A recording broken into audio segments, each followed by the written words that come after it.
সেদিন বাড়ি ফেরার পর কি পিলগুলো খাওনি নিয়মিত? উচ্ছ্বাস বিচলিত কণ্ঠে প্রশ্ন করলো। 2 মাস ধরে পিরিয়ড মিস হওয়ায় স্বর্ণ কাল রাতে প্রেগনেন্সি টেস্ট করাতেই দেখলো রেজাল্ট পজিটিভ। মানে ওর পেটে এখন উচ্ছ্বাসের বাচ্চা বড় হচ্ছে। খুশি হয়েছিল মনে মনে, তাই তো উচ্ছ্বাসকে আজ ডেকেছে। না, এই বাচ্চা রাখা এখন সম্ভব না। উচ্ছ্বাস সরাসরি বাচ্চা রাখতে মানা করে দিল। ওর কথা শুনে স্বর্ণর পায়ের তলার মাটি সরে গেছে। অথচ কাল রাতে ভেবেছিল আর কেউ পাশে না থাকলেও উচ্ছ্বাস থাকবে, কিন্তু আজ ওর কথা শুনে উচ্ছ্বাসের প্রতি জমানো বিশ্বাস কাচের গ্লাসের মতো এক নিমিষে ভেঙে গেল। জলভরা চোখে উচ্ছ্বাসের দিকে সে এসে বলল, কেন কেন রাখতে পারবে না উচ্ছ্বাস? কি দোষ করেছে বাচ্চাটা? ও তো আমাদেরই বাচ্চা।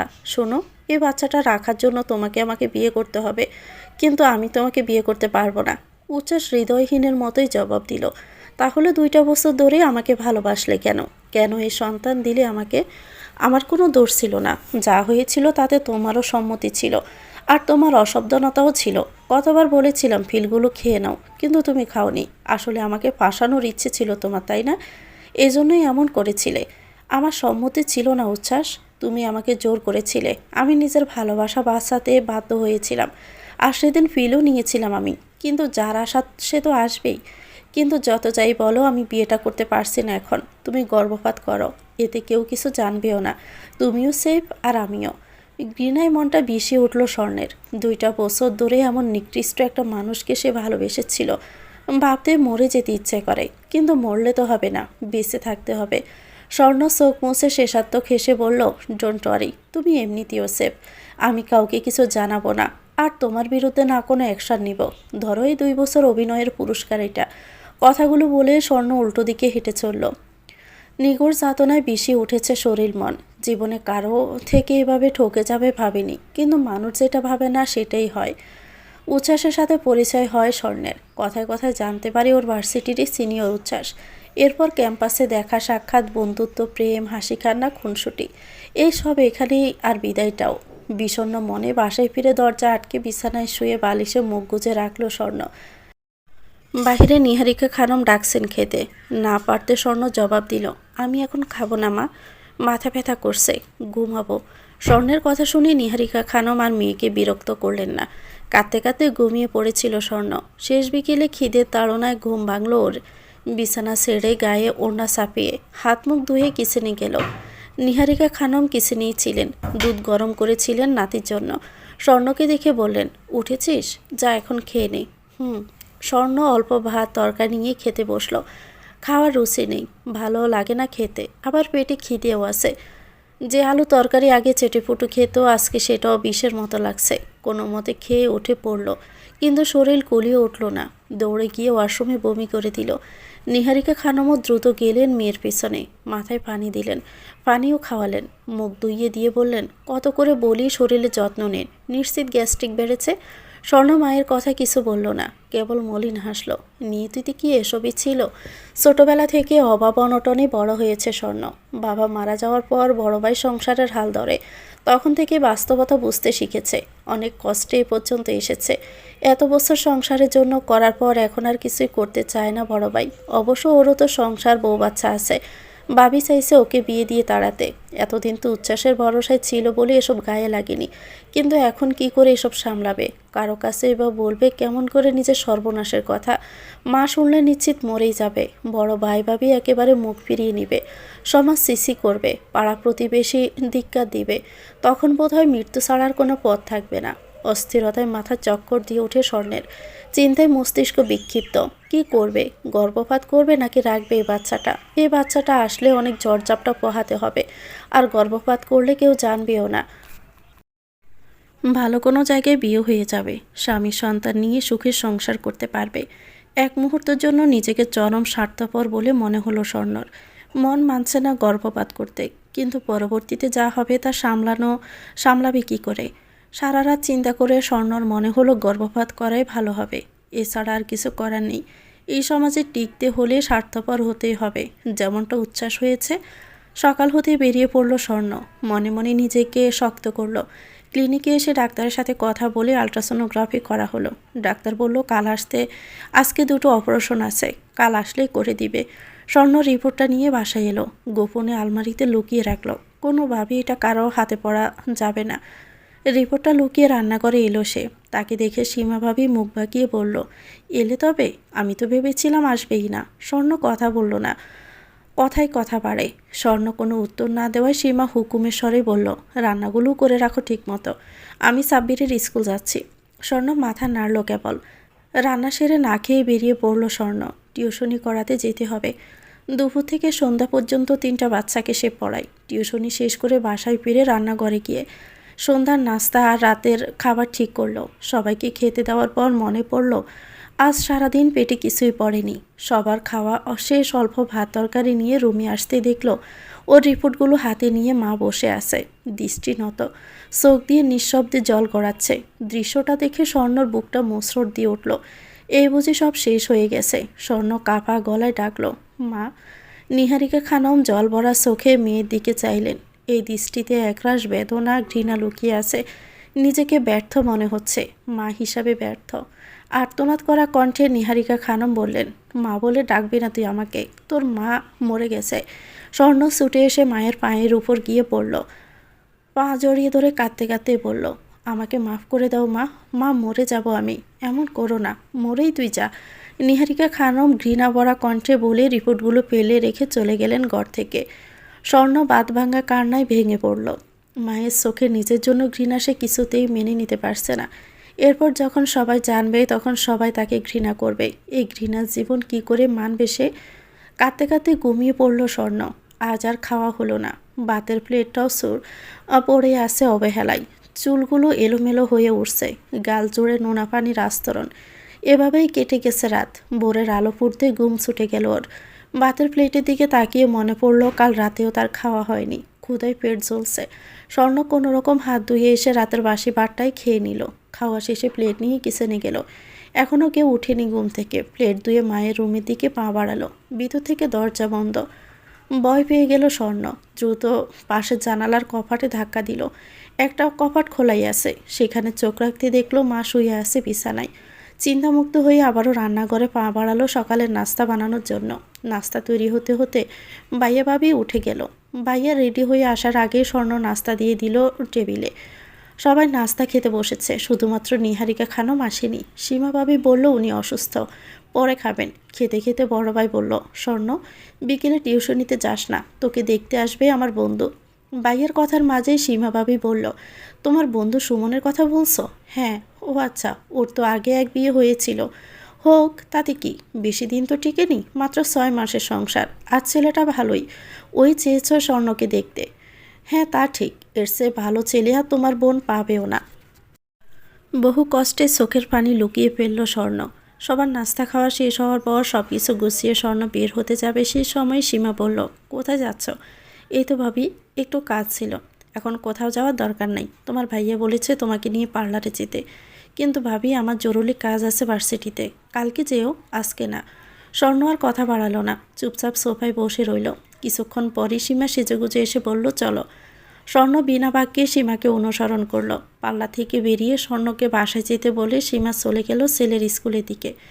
বেলা প্রায় 1টা বাজায় স্বর্ণ আর ক্লিনিকে গেল না। ভাবলো কাল গিয়ে গর্ভপাত করবে। এখন বাসায় গিয়ে রান্না করাই ভালো, তা না হলে ভাবি তুলকালাম করে ফেলবে। বাসায় ফিরে রান্না ঘরের দরজা গিয়ে দেখলো নিহারিকা খানম রান্না করছেন।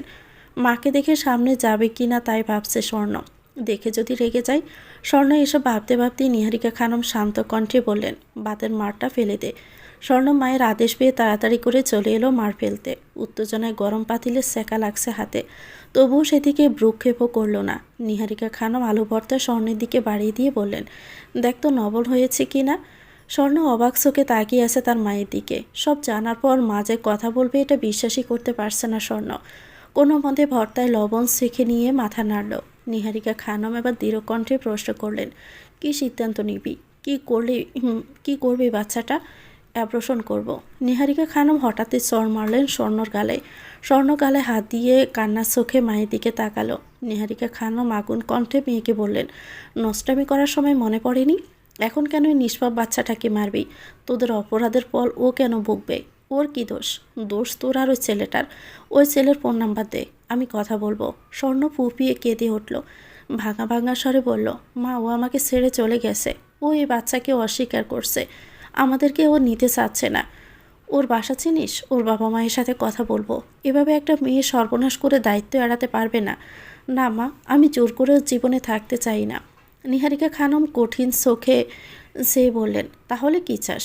বাচ্চাটা অ্যাবর্শন করে ফেলবো। তোর লজ্জা করে না? মা নামের কলঙ্ক তুই। তুই যদি বাচ্চাটা মেরে ফেলিস তাহলে আল্লাহ যেন কখনো তোকে সন্তানের মুখ না দেখায়। স্বর্ণ আর্তনাদ করে উঠে বলল, মা। নিহারিকা খানম নিজের রাগকে শান্ত করতে কিছুক্ষণ চুপ থেকে বললেন, স্কলারশিপের আবেদন কর। চলে যা দেশ ছেড়ে, নিজের মতো করে বাস। বাচ্চাটাকেও বাঁচা। ও তো কোনো দোষ করেনি স্বর্ণ। দোষ করেছিস তুই আর তোর প্রেমিক। এবার একটু নিজেকে শুধরে নে। কিন্তু মা, তোর ভাই যে ছেলেটার সাথে তোর বিয়ে দিতে চাচ্ছে, ওই ছেলেটা ভালো না। আমি মা হয়ে তোরা সর্বনাশ দেখতে পারবো না। তুই চলে যা স্বর্ণ, কিন্তু মনে রাখিস আমি তোকে কখনো মাফ করব না। কথাগুলো বলেই রান্নাঘর ছেড়ে চলে গেলেন নিহারিকা খানম। স্বর্ণ নিজের চোখের পানি মুছে বাকি রান্নাটুকু শেষ করলো। এরই মধ্যে সীমা ছেলেকে নিয়ে চলে এসেছে। আজ ভাইও তাড়াতাড়ি আসবে তার বন্ধুকে নিয়ে। সীমা বাসায় এসে বলল, খেয়ে তৈরি হতে শুরু করে দাও, ওরা একটু পরেই চলে আসবে। আচ্ছা ভাবি। স্বর্ণ কোনো রকমে খেয়ে ঘরে চলে গেল। একটু পর নিহারিকা খানম এসে ঘরে দরজাটা আটকে দিয়ে ও সামনাসামনি এসে বসলো। তুই ছেলের কাছে সময় চাইবি বিয়ের জন্য। পিড়াপিড়ি করলে এঙ্গেজমেন্ট করে রাখ, কিন্তু বিয়ে করিস না। স্বর্ণ মায়ের কথায় প্রাণ ফিরে পেল। মা যেভাবে সাপোর্ট করবে সে ভাবতে পারেনি। মায়ের মুখের দিকে তাকাতেই বুকটা ফেটে যাচ্ছে স্বর্ণের। কি করে মাকে এত বড় কষ্ট দিল সে? কেন দিল? কেন প্রতারকটাকে ভালোবাসলো? স্বর্ণের কান্না চলে আসলো। নিহারিকা খানও মুখে শাড়ি পরাতে পরাতে বললেন, কাঁদিস না, শক্ত হও। আরও অনেক বিপদ আসবে, সেগুলো মোকাবিলা করার মতো মানসিকভাবে শক্ত হতে হবে। তিনি থেমে আবারও বললেন, আমি আমার ভাগের জমিটুকু বেচে দিয়েছিলাম তোর বিয়েতে খরচ করবে বলে, কিন্তু এখন এই টাকাটা তোর বিদেশ যাওয়ার জন্যই দিব। কিন্তু মা, তুমি আমার চিন্তা করা দরকার নাই। আমার চিন্তা করলে তুই কাজটা করতি না। শাড়ি পরানো শেষে নিহারিকা খানম চলে গেলেন। স্বর্ণের বুক ভেঙে যাচ্ছে। মায়েরা এত মায়াবতী কেন হয়? কই, তার পেটেও তো একটা সন্তান বড় হচ্ছে, তার জন্য তো মায়া হচ্ছে না স্বর্ণের? তাহলে কি সে স্বার্থপর মা? না, মায়েরা কখনো স্বার্থপর হয় না। স্বর্ণ নিজের পেটে হাত রাখলো। এখানেই সুন্দর তুলোর মতো একটা নিষ্পাপ বাবু বড় হচ্ছে, যে তাকে মা মা বলে ডাকবে। হঠাৎই গভীর মমতা অনুভব করলো স্বর্ণ। মনে হলো এই বাচ্চাটাকে বাঁচাতেই হবে। পেটে হাত রেখে মনে মনে বলল, মাকে মাফ করে দিস বাবু, তোকে আমি বাঁচাতে চাইনি, কিন্তু হঠাৎই মনে হলো তুই না হলে আমি শূন্য হয়ে যাব। তোকে ঘিরেই আমার সুখ, আমি তোকে বাঁচাবো ময়না। স্বর্ণ চোখের পানি মুছে হালকা সাজগোজ করলো। একটু পরেই সীমা আসলো। ওকে দেখে হালকা হেসে বলল, বাহ, তোমাকে তো সুন্দর লাগছে ভীষণ। আজ পছন্দ করেই ফেলবে সুমন ভাই। চলো। ওরা চলে এসেছে। স্বর্ণ মাথা নেড়ে সীমার সাথে চলল। ড্রয়িং রুমে স্বর্ণের ভাইয়ের সাথে একটা ছেলে বসে কথা বলছে। এটাই সুমন। এর আগে একবার দেখেছিল স্বর্ণ লোকটাকে, লোকটার আগের বিয়েতে। সীমা সামনাসামনি ওকে বসালো। সুমন চওড়া হেসে সালাম দেয়। স্বর্ণ নিচু স্বরে সালামের জবাব দিল। এরপর কিছুক্ষণ কথাবার্তা চলল। সুমন একটা পর্যায়ে স্বর্ণের ভাইকে বলল, আশরাফ, তোর বোনের সাথে আলাদা একটু কথা বলবো। হ্যাঁ, সেটা বলার কি আছে, যা বল। আশরাফ বোনের দিকে ইশারা করলো। স্বর্ণ সুমনকে সাথে করে ছাদে উঠল। সুমন ওর দিকে চেয়ে চওড়া হেসে বলল, তুমি আগে থেকে আরও সুন্দর হয়ে গেছো। সেবার আমার বিয়েতে অত সুন্দর লাগেনি। স্বর্ণর মোটেও ভালো লাগছে না লোকটাকে, কিন্তু কিছু বলতেও পারছে না। সুমন আবারও বলল, আগে প্রেম করেছ? স্বর্ণ ওর দিকে তাকিয়ে মাথা নাড়ল। সুমন আবারও জিজ্ঞেস করলো, কয়টা? একটা মাত্র। আমার বিয়ের আগে অনেকগুলো প্রেম করেছি। বিয়ের পরও তো জানো কি হয়েছে, এক কলিগের মেয়েকে পছন্দ হয়ে গিয়েছিল। তারপর ওর কথা বলতে বলতে স্বর্ণর দিকে চোখ পড়তে সুমনের হুঁশ আসলো। বুঝতে পারলো আসলে এই কথাটা তার বলা উচিত হয়নি। পরিস্থিতি স্বাভাবিক করার জন্য হালকা কেসে আবারও বলল, এখন বলো, বিয়ে কবে করতে চাও? আমার সময় প্রয়োজন। কেন? আমি এমবিবিএর পর বিয়েটা করতে চাই। বিয়ের পরও তো এমবিএ করা যাবে, কিন্তু আমি বিয়ের আগেই করতে চাই। বিয়ের পর শুধু সংসার করব। সুমন স্বর্ণের কথায় হেসে বলল, ও আচ্ছা, ঠিক আছে, তাহলে এমবিএর পরেই বিয়ে করব আমরা। কিন্তু এঙ্গেজমেন্ট তো করে রাখতেই পারি, তাই না? নাকি এটাও এমবিএর পরেই? বলে খিলখিলিয়ে বিদগুটে হাসলো সুমন। এঙ্গেজমেন্ট করে রাখা যায়। স্বর্ণ থমথমে গলায় বলল, আচ্ছা বেশ, সামনের সপ্তাহে আমার পরিবার সহ এসে এঙ্গেজমেন্ট করে যাব। আজকে তবে আসি। Take care darling. এটা বলেই সুমন হাসতে হাসতে চলে গেল নিচে। স্বর্ণ রাগে হাত মুষ্টিবদ্ধ করে রাখল। সুমন যাওয়ার পরে স্বর্ণ ছাদ থেকে নামলো। ও নামতেই সীমা বলল, কী গো, সুমন ভাই তো তোমাকে দেখে খুব পছন্দ করেছে, বলেছে আগামী সপ্তাহে এসে এঙ্গেজমেন্ট করে যাবে। স্বর্ণ দায়সারা কণ্ঠে বলল, ও আচ্ছা, হ্যাঁ, আর এই 5,000 টাকা তোমাকে দিয়েছিল, আমার কাছে রাখছি। আয়োজন করতেও তো টাকা লাগে নাকি? স্বর্ণ মাথা নেড়ে নিজের ঘরে চলে গেল। মনটা বিষিয়ে আছে। শাড়ি গহনা চেঞ্জ করে মেকআপ ধুয়ে চুলগুলো হাত খোপা করে ফোনটা হাতে নিল জেরিনকে কল করার উদ্দেশ্যে। কল কেটে যাওয়ার পূর্বে জেরিন রিসিভ করলো। স্বর্ণই প্রথমে জিজ্ঞেস করলো, কেমন আছিস? এই তো ভালো, তুই?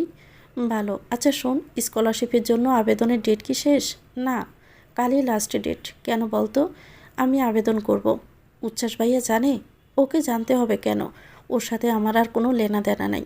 মৃদু কণ্ঠে বলল স্বর্ণ। মানে কি হয়েছে? ব্রেকআপ? আরে এমন তো কতই হয়, দেখিস ঠিক হয়ে যাবে আবার। না, আর কিছু ঠিক হওয়ার নেই। এসব বিষয়ে আর প্রশ্ন করিস না। এখন বল, কাল ভার্সিটিতে আসবি? হ্যাঁ আসবো। আচ্ছা দেখা করিস। আচ্ছা ঠিক আছে। স্বর্ণ ফোন রেখে দরজা বন্ধ করে ভার্সিটির কাগজপত্র সার্টিফিকেট সব কিছু একত্রে করলো। কাল প্রয়োজন হবে, সব কিছু এমনভাবে করতে হবে যেন যাওয়ার আগের দিনও কেউ জানতেই না পারে। স্বর্ণ মাগরিবের নামাজ পড়ে উঠতেই সীমা এসে বলল, সুমন ভাই তোমাকে ফোন দিচ্ছে, রিসিভ করছো না কেন? সাইলেন্টে ছিল ভাবি, ফোন রিসিভ করো তাড়াতাড়ি। সীমা কঠিন স্বরে বলেই চলে গেল। স্বর্ণ অনিচ্ছা সত্ত্বেও টেবিলের উপর থেকে ফোনটা তুলে দেখলো আননোন নাম্বার থেকে 5বার মিসড কল এসেছে এবং ইতিমধ্যে আবারও এসেছে। স্বর্ণ ফোন রিসিভ করতে অপর পাশ থেকে সুমন বলল, ফোন রিসিভ করছিলে না কেন? সরি, সাইলেন্টে ছিল আর আমি নামাজ পড়ছিলাম। ফোন আর সাইলেন্ট রেখো না ডার্লিং, কারণ এখন থেকে আমি তোমাকে যখনই মিস করব তখনই কল করব। আচ্ছা। স্বর্ণ নিরস কণ্ঠে জবাব দিল। কাল দেখা করবে? না, কাল তো আমি ব্যস্ত আছি, ক্লাস আছে ভার্সিটিতে, আর দুপুরে টিউশনি আছে। টিউশনগুলো ছেড়ে দাও। কেন এত কষ্ট করতে হবে? আমি তো আছি। স্বর্ণ দীর্ঘশ্বাস ফেলে মনে মনে বলল, যার থাকার কথা সেই রইল না। বাকি সবাইকে দিয়ে আমি কি করব? কাউকে লাগবে না আমার। এখন থেকে নিজের জন্য আমি নিজেই যথেষ্ট। কথাগুলো মনে মনে বললেও মুখে বলল না।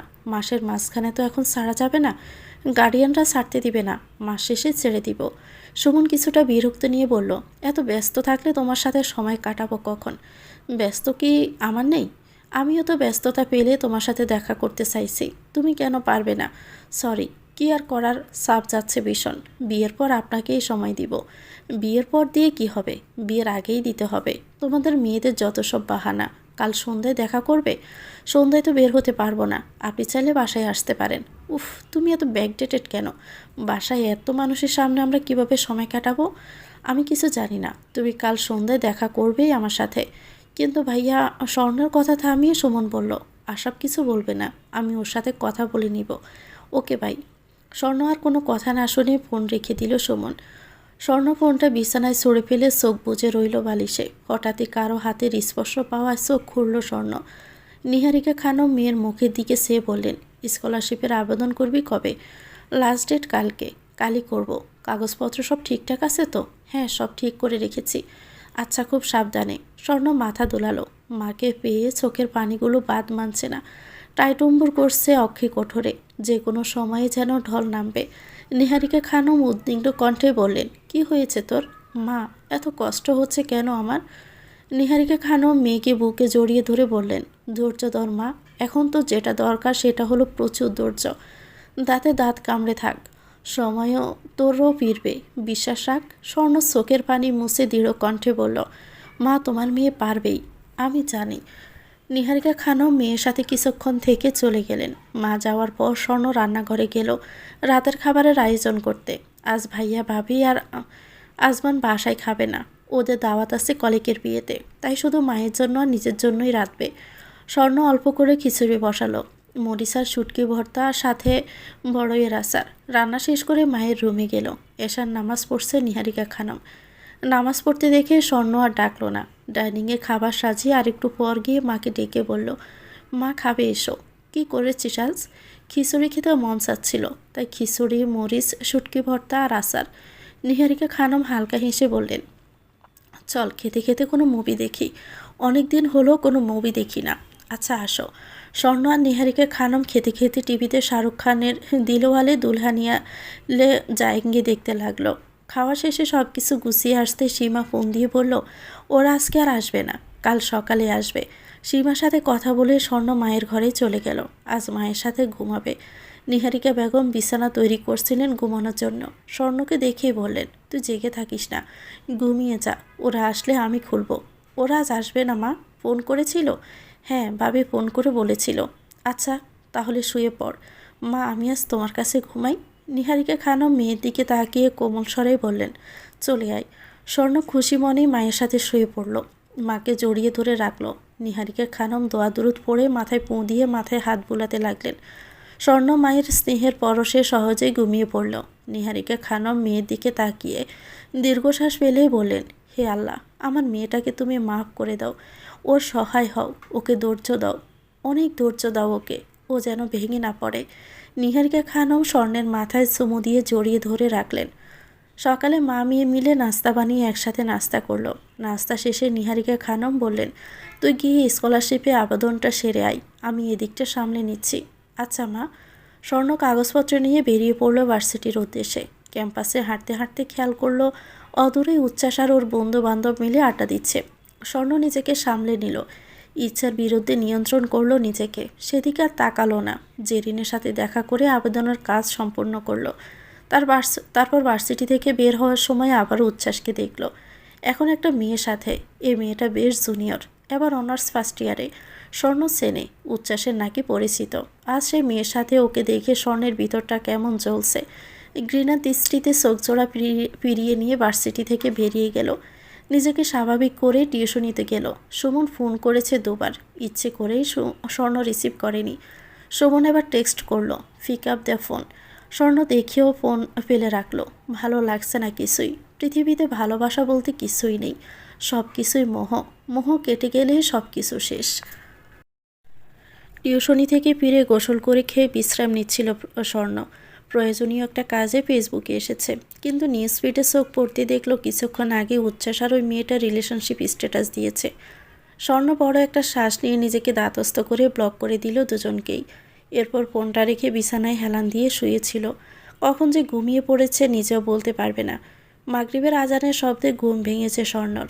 অজু করে নামাজ পড়ে রান্নাঘরে গেল নাস্তা বানাতে। কিছুক্ষণ পরে চা জাল দিতে দিতে ড্রয়িং রুমে সুমনের গলার আওয়াজ পেল। সীমা সুমনকে বসতে বলে রান্নাঘরে আসলো। স্বর্ণকে ডেকে বলল, সুমন ভাই এসেছে, তুমি নাকি ওনার কল ধরনি? সাইলেন্টে ছিল ভাবি। স্বর্ণ দায়সারা কণ্ঠে জবাব দিল, আর সাইলেন্ট রেখো না, কথা বলো ওনার সাথে। যাও, ড্রয়িং রুমে বসে আছে, আমি চা নাস্তা নিয়ে আসছি। স্বর্ণ বিনা বাক্যে ড্রয়িং রুমে এলো। ওকে দেখে সুমন বলল, কল ধরনি কেন? ইগনোর করছো? তেমন কিছু না, আসলে সাইলেন্টে ছিল, ফোন চেক করিনি। আচ্ছা রেডি হও, আমরা বের হব। আমার শরীর খারাপ লাগছে, আজকে না। আমি বাহানা শুনবো না স্বর্ণ, তুমি যাবে আমার সাথে ব্যাস, না হলে আমি আশাবকে ফোন দিচ্ছি। স্বর্ণ ম্লান মুখে বলল, আচ্ছা বসুন, রেডি হয়ে আসছি। স্বর্ণ ভিতরে গিয়ে কালো রঙের একটা থ্রি পিস পরে হালকা সেজে গুজে এলো। সুমন ওকে দেখে বিরক্ত হয়ে বলল, থ্রি পিস কেন পরেছ? শাড়ি পরতে পারোনি? শাড়ি পরতে মন চাচ্ছে না এখন। তুমি এমন কেন করো বলো তো? আমি যা বলবো সবসময় তার বিপরীতটা করো। স্বর্ণ কথা ঘুরিয়ে বলল, যাবেন না? সুমন বিরক্তি নিয়ে বলল, চলো। বেরিয়ে রিকশা নিল সুমন। পাশাপাশি বসেও কিছুটা দূরত্ব রেখেছে স্বর্ণ, কিন্তু সুমন বরাবরই কাছে আসার চেষ্টা করছে। একটা পর্যায়ে স্বর্ণ বলল, সরে বসুন, আমার খারাপ লাগছে। হ্যাঁ, আমি বসলেই খারাপ লাগবে, বয়ফ্রেন্ড বসলে লাগবে না? বয়ফ্রেন্ডের সাথে তো কত কিছু করেছ, আমার সাথে করতে দোষ কি? আমি তো তোমার ফিয়ন্সে, হাজব্যান্ড তো নন। সরে বসুন, তা না হলে নেমে যাব। স্বর্ণ কঠোর স্বরে বলল। তাতে কাজও হলো, সুমন সরে বসেছে। সারা রাস্তা আর কোনো কথা হয়নি, যে যার মতোই ছিল। সুমন ওকে নিয়ে একটা 5 স্টার হোটেলে এলো। কর্নারে একটা টেবিলে গিয়ে বসলো ওরা। যদিও স্বর্ণের ইচ্ছে ছিল না কোনায় বসার, তবুও কিছু বলল না, সুমনকে অনুসরণ করে কোনার টেবিলেই বসলো। প্রথমেই সুমন বলল, কি খাবে বলো, অর্ডার দেই। আপনি দিন, আমার ইচ্ছে করছে না কিছু খেতে। সুমন এবারও বিরক্ত হলো, নিজে গিয়ে চাইনিজ অর্ডার দিয়ে এসেছে। ফিরে এসে সুমন বলল, শোনো, কয়দিন পর আমাদের অফিসিয়াল একটা ট্যুর আছে, তোমাকে নিয়ে যাব ভাবছি। না, আমি কোথাও যাব না। ভয় পাচ্ছ কেন? তোমার ভাইয়া ভাবিও থাকবে, আর তোমার ভাই নিজেই বলেছে নিয়ে যেতে। তোমার সমস্যা কোথায়? আমার ইচ্ছে নেই যাওয়ার, আপনি গিয়ে ঘুরে আসুন। সুমন খেপে গিয়ে বলল, তুমি এমন কেন? আমার কোনো গার্লফ্রেন্ডকে এতবার বলা লাগতো না, যখন বলতাম চলে আসতো। আর তুমি, আমি তো আপনার গার্লফ্রেন্ড নই। নও তো কী হয়েছে, কয়েকদিন পর তো বিয়ে করবই আমরা। যেদিন বিয়ে হবে সেদিন আমার আপত্তি থাকবে না, যেখানে যেতে বলবেন যাব, কিন্তু এর আগে জোর করবেন না।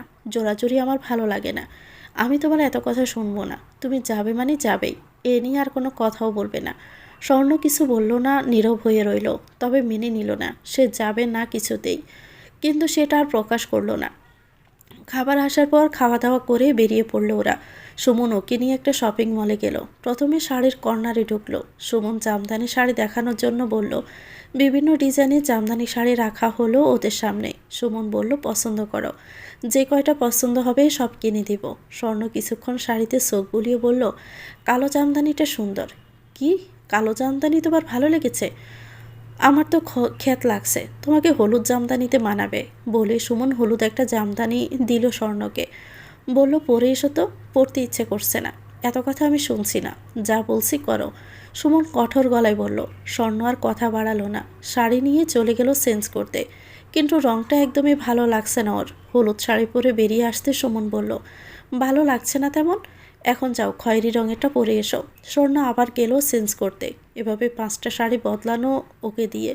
শেষ পর্যন্ত নীল রঙের একটা শাড়ি পছন্দ হয়েছে এবং সেটাই কিনলো সুমন। স্বর্ণের কোনো মতামতই নিল না। আর স্বর্ণের পছন্দ করা কালো রঙেরটা নিল ওর ভাবির জন্য। শপিং মল থেকে বেরিয়ে সুমন বলল, এবার বাসায় চলো, মাঝে মধ্যে এভাবে বের হব আমরা। আর নিজেকে তৈরি করো আমার জন্য। এভাবে ব্যাকডেটেড হয়ে থাকলে কিন্তু হবে না। অন্যান্য মেয়েরা কত মডার্ন, আর তুমি এত পড়েও গেয়েই রয়ে গেলে। আমার মনে হয় এই কারণেই তোমার বয়ফ্রেন্ড তোমাকে ছেড়ে চলে গেছে। সুমন কথা বলায় কোনো জবাব দিল না স্বর্ণ। প্রচণ্ড কষ্ট হয়েছে ওর। হয়তো সুমন ঠিকই বলেছে, ও গেয়েও বলে উচ্ছ্বাস ওকে ছেড়ে গেছে। বাসায় আসার পর সীমাকে 2টো শাড়ির প্যাকেট দিয়ে বলল, তোমার জন্য 2টো শাড়ি কিনে দিয়েছে সুমন। সীমা খুশিতে গদগদ হয়ে বলল, সত্যি? হ্যাঁ। সীমা শাড়িগুলো খুলে দেখা শুরু করলো আর স্বর্ণ নিজের ঘরে গিয়ে ফ্রেশ হয়ে 3 পিস খুলে ঘরের পোশাক পরল। তখনই সীমা এসে বলল, তোমাকে কিছু কিনে দেয়নি? আমাকে তো দিবেই বিয়ের পর, এগুলো তোমার জন্য দিয়েছে। সীমা আহ্লাদি কণ্ঠে বলল, সুমন ভাই কত ভালো দেখেছ? স্বর্ণ কিছু বলল না, কিছুটা তাচ্ছিল্যের হাসি দেখা গেল ওর মুখে। তারপর সীমা আবারও বলল, আচ্ছা শোনো, তরকারিগুলো গরম করে রাখো, আর আজমানের জন্য দুধ জাল করে দিয়ে ঘরে দিয়ে যাও। স্বর্ণ মাথা নাড়ল। সীমা খুশিতে গদগদ হয়ে নিজের ঘরে চলে গেছে শাড়িগুলো ট্রায়াল দিতে। বাসার সবাই ঘুমিয়ে যাওয়ার পর স্বর্ণ নিজের আলমারি খুলে উচ্ছ্বাসের দেওয়া যত গিফট আছে সব কিছু ছাদে নিয়ে গেল। তাতে কেরোসিন ঢেলে আগুন ধরিয়ে দিয়েছে। আর যতক্ষণ পর্যন্ত না সমস্তটা পুড়েছে ততক্ষণ চেয়েছিল মনের আগুন যে আরও কতটা তীব্র সেটা নিজে ছাড়া কেউ অনুভব করতে পারে না। আজ যখন সুমন কথা শোনাচ্ছিল তখন স্বর্ণ মন চাচ্ছিল মরে যেতে। কেন জীবনটা এত কলুষিত হয়ে গেল তার? পদে পদে কষ্টে জর্জরিত হতে হচ্ছে। পড়া শেষে ছাদে চোখ মুখ মুছে ছাদ থেকে নেমে যাওয়ার সময় স্বর্ণ মায়ের দেখা পেল। নিহারিকা খানম বললেন, যাস না, কফি এনেছি, আয় কফি খাই। স্বর্ণ গেল না, মায়ের সাথে বসলো। নিহারিকা খানম কফিটা বাড়িয়ে বলল, দেখ তো কেমন হয়েছে। তুমি বানালে ভালোই হয় মা, তোমার সব কিছুই বেস্ট। নিহারিকা খানম হাসলেন। কফিতে চুমুক দিয়ে বললেন, ভালো করেছিস, বেইমানদের স্মৃতি রাখতে নেই। মা, সুমন আমাকে নিয়ে অফিসিয়াল ট্যুর দিতে চাচ্ছে। বাইও রাজি হয়েছে, সমস্যা নেই। যেদিন বলবে তার আগের দিন তুই তোর খালার বাসায় চলে যাবি। আমাকে বললে বলবো ভার্সিটি থেকে ট্যুরে গেছে। স্বর্ণ মায়ের কথা শুনে পুলক অনুভব করলো। আনন্দিত কণ্ঠে বলল, মা তুমি আমাকে সবসময় এত কেন বোঝো? তোমার মতো কেউ আমাকে বোঝে না, কারণ আমি তোর মা। মেয়ের মাথায় হাত বুলিয়ে বললেন তিনি। মায়ের সাথে কিছুক্ষণ কথা বলে ঘরে এসে স্বর্ণ ঘুমালো না। প্রজেক্টের পেপারগুলো নিয়ে বসলো। প্রফেসর কিবরিয়া তাকে এগুলো দেখতে দিয়েছে। ডিপার্টমেন্টে ভালো সিজিপিএধারীদের মধ্যে স্বর্ণ দ্বিতীয়, আর প্রথম হলো আরব। প্রফেসর ওদের দুজনকে স্নেহ করেন খুব। তিনি বলেছেন যার আইডিয়া ভালো হবে তার জন্য তিনি সুপারিশ করবেন। আরবের পরিকল্পনা দক্ষতা খুবই উন্নত, তাই ভয় ভয় লাগছে স্বর্ণের। যদি আরবের কাজ পছন্দ হয়ে যায় প্রফেসরে, তাহলে তো তিনি ওর জন্যই সুপারিশ করবেন, আর ওর স্কলারশিপটা হয়ে যাবে। কিন্তু এই স্কলারশিপটা তো স্বর্ণের খুবই দরকার। যদি আগের মতো অবস্থা থাকতো, উচ্ছ্বাস বাচ্চাটা মেনে নিত, ওদের বিয়ে হতো, তাহলে হয়তো স্বর্ণ প্রজেক্টে নিয়ে এত সিরিয়াস থাকতো না। কিন্তু এখন পরিস্থিতিটা ভিন্ন। সোয়া 4টায় বিছানায় শুয়ে পড়ল স্বর্ণ। ঘুম আর মানছে না, এবার একটু ঘুমাতে হবেই। তারপর আবার সকালে উঠে নাস্তা বানিয়ে ভার্সিটিতে যেতে হবে। অ্যালার্মের কর্কশ শব্দে ঘুম ভেঙে গেল স্বর্ণের। 1 ঘন্টাও ঠিকমতো ঘুম হয়নি তার, মাথা ধরে আসে ভীষণ। তবুও উঠে ফ্রেশ হয়ে নামাজ পড়ে রান্নাঘরে গেল নাস্তা বানাতে। ঘুমে চোখ ঢুলছে, তবুও রুটি বানাচ্ছে। পিছন থেকে নিহারিকা খানম ওর কাঁধে হাত রাখতে স্বর্ণ ঘুরে তাকালো। মেয়ের চোখের দিকে তাকিয়ে তিনি বুঝলেন সব কিছু। হাত থেকে আটার কাই নিয়ে বললেন, যা ঘরে গিয়ে ঘুমা, আমি ডাক দিলে উঠবি, এর আগে যেন উঠতে না দেখি। মা, আমি পারবো, তোরা আমি যা বলেছি সেটা কর, বেশি কথা বলবি না। স্বর্ণ মায়ের কথা মেনে নিল চুপচাপ। না মেনেও উপায় নেই, শরীর চলছে না। ঘরে এসে বিছানায় শুয়ে আবারও ঘুমে তলিয়ে গেল স্বর্ণ। 8টায় নিহারিকা খানম স্বর্ণকে ডেকে দিলেন। ঘুম থেকে উঠে এখন একটু ভালো লাগছে। গোসল করে খেয়ে বেরিয়ে যাওয়ার সময় সীমা ওকে ডেকে বলল, কাল রাতে ট্যুরে যাব আমরা, তুমি, সুমন ভাই, আমি, তোমার ভাই আর আজমান। মাকেও নিয়ে যাও, উনি তো বুড়ো মানুষ, ওনার এত শখ আছে নাকি? স্বর্ণ কিছু বলতে নিবে তার আগে নিহারিকা খানম পিছন থেকে চোখের ইশারা করলেন চুপ থাকতে। মায়ের আদেশ মান্য করে স্বর্ণ চুপ করে বেরিয়ে গেল। আজ দুটো কথা শোনাতে মন চাচ্ছিল খুব। সংসারে সেও টাকা দেয়, তবু এভাবে দাসের মতো ব্যবহার কেন করে মায়ের সাথে? তারা বোঝে না কেন বুড়ো মানুষেরও শখ আহ্লাদ থাকে। বুড়ো তো শরীরে হয়, মন তো তরুণ সবসময় থাকে। ভার্সিটি থেকে বেরিয়ে সুমনকে দেখে অবাক স্বর্ণ। এ লোক এখানে কি করে? এখন আবার সময় কাটাতে হবে নাকি ওর সাথে? স্বর্ণ চিন্তিত কণ্ঠে প্রশ্ন করলো, আপনি এখানে? শপিং করব, চলো, কালকে তো ট্যুরে যাচ্ছি আমরা, শপিং না করলে চলে? আর তুমি যা ব্যাকডেটেড জামা কাপড় পরো, তোমাকে নিয়ে কলিগদের সামনে যেতেই লজ্জা লাগবে আমার। তাই চলো, আজকে তোমাকে কিছু ড্রেস কিনে দিব। কিন্তু আমার তো টিউশনই আছে। ছুটি নিয়ে নাও 4 দিনের। আজকে তো শপিংয়ে যাবে আর 3 দিন ট্যুরের জন্য। এতদিন ছুটি নেওয়া যায় না টিউশনি থেকে, তাহলে বাদ দিয়ে দাও। বাদ দেওয়াও যাবে না এখন। সুমন আবার খেপে গিয়ে বলল, তোমার কাছে আমার চেয়ে টিউশনির গুরুত্ব বেশি? স্বর্ণ মনে মনে বলল, অনেক বেশি, কিন্তু মুখে কথা ঘুরিয়ে ফেলে বলল, আচ্ছা আমি না করে দিচ্ছি সবাইকে। স্বর্ণ সবাইকে টেক্সট করে জানিয়ে দিল আজকে আসতে পারবে না, কিন্তু 4 দিনের কথা বলেনি, শুধু আজকের কথাই উল্লেখ করেছে। অবশ্য 4 দিনের ছুটি এমনিতেও দিবে না সে। এই অবস্থায় এসে করুণার পাত্রী হওয়ার ইচ্ছে নেই তার। সুমন বারবার টিউশনি ছাড়তে বলে, কারণ ও টিউশনি ছাড়লেই তো টাকার জন্য ভাইয়ের কাছে চাইবে, তখন ভাই না দিলে বাধ্য হবে ওর কাছে চাইতে, তখনই এর সুযোগ নিবে লোকটা। তাই যত কষ্টই হোক টিউশনি ছাড়া যাবে না। কিছু ওয়েস্টার্ন শর্ট ড্রেস কিনে দিল সুমন ওকে। কেনার সময় স্বর্ণ হ্যাঁ বা না কিছুই বলেনি, একদম শোকেসে সাজিয়ে রাখা পুতুলের মতো বসেছিল। শপিং শেষে 5 স্টার হোটেলে খেয়ে স্বর্ণর সাথে বাসায় এলো। শিবা সুমনকে দেখে খুশিতে গদগদ হয়ে বলল, আরে সুমন ভাই, আসেন বসেন, আপনার জন্য নাস্তা নিয়ে আসি। না ভাবি, লাগবে না, আমরা খেয়ে এসেছি বাহিরে থেকে। সীমা উজ্জ্বল মুখে বলল, আমি ভাবতেও পারিনি স্বর্ণের এমন রাজ কপাল হবে।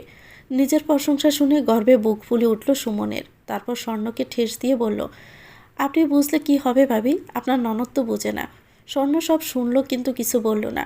ডাইনিং থেকে 1 গ্লাস পানি খেয়ে নিজের ঘরে চলে গেল। সুমন আর সীমা আরও কিছুক্ষণ গল্পগুজব করল। যাওয়ার সময় নিহারিকা খানমের সাথে দেখা করে গেল। তিনি না পারতেই হাসি মুখে কথা বলে বিদায় করলেন। এই ছেলেটাকে দেখতে তার মনে চায় না। এই ছেলেটার সাথে মিশে মিশে আশরাফও নষ্ট হয়ে গেছে। বারবার আশরাফকে বলেছিল এসব মানুষের সাথে না মিশতে, কিন্তু মা বাবার কথা তো সন্তান সময় থাকতে শুনে না, সময় যাওয়ার পর আফসোস করে। সুমন যাওয়ার পর সীমা স্বর্ণের রুমে এসে আহ্লাদি কণ্ঠে বলল, কি কি কিনে দিয়েছে তোমাকে দেখি। স্বর্ণ শপিং ব্যাগগুলো তুলে সীমার হাতে দিল। সীমা প্রবল উৎসাহে দেখা শুরু করলো। দেখতে দেখতে বলল, বাহ, সুমন ভাইয়ের রুচি আছে বলতে হবে, কি সুন্দর ড্রেসগুলো। স্বর্ণ কিছুই বলল না। সীমা আবারও বলল, আমার বিয়ের আগে তো আমি এসবই পরতাম, বিয়ের পরও পার্টিতে মাঝে মধ্যে পড়ি। আচ্ছা, তোমার জন্য কিছু কিনেছে? স্বর্ণ বলল, না ভাবি, আজ তো তোমার জন্য কিছু দেয়নি, কিন্তু তোমার পছন্দ হলে এগুলো তুমি নিয়ে নিতে পারো। কি বলো, সুমন ভাই রাগ করবে না? না, উনি আর কি বলবেন, তুমিই তো বলো উনি অনেক ভালো মানুষ। হ্যাঁ, আসলেই তো। আচ্ছা, এগুলো আমি নিয়ে নিলাম, তুমি কিছু মনে করো না। আরে না না, কি মনে করব, তুমি নিয়ে যাও ভাবি। সীমা খুশিতে গদগদ হয়ে প্যাকেটগুলো নিয়ে নিজের ঘরে চলে গেল। স্বর্ণ তাচ্ছিল্যের হাসি হাসল। টাকা খরচ করলেই সবাই ভালো হয়? যে টাকা খরচ বন্ধ হয়ে যাবে তখনই খারাপ হয়ে যাবে। দুনিয়াটাই এমন। ফ্রেশ হয়ে কিছুক্ষণ শুয়ে থাকলো স্বর্ণ। মাথা ব্যথা করছে প্রবল, ভীষণ যন্ত্রণাও হচ্ছে। একটা ঘুমের ওষুধ খেয়ে ঘুমিয়ে পড়ল। যখনই উঠল তখন রাত 9টা। ঘড়িতে চোখ পড়তে চোখ কপালে উঠে গেছে। ভাবি কি তুলকালাম করে ফেলেছে কে জানে। আজকে সকালে আর দুপুরে তো মা রান্না করেছে, রাতেরটাও কি মা করেছে? স্বর্ণ হাত মুখ ধুয়ে দ্রুত চলে গেল রান্নাঘরে। কিন্তু রান্নাঘরে গিয়ে সে বিস্মিত। সীমা রান্না করছে, তাও বিরিয়ানি।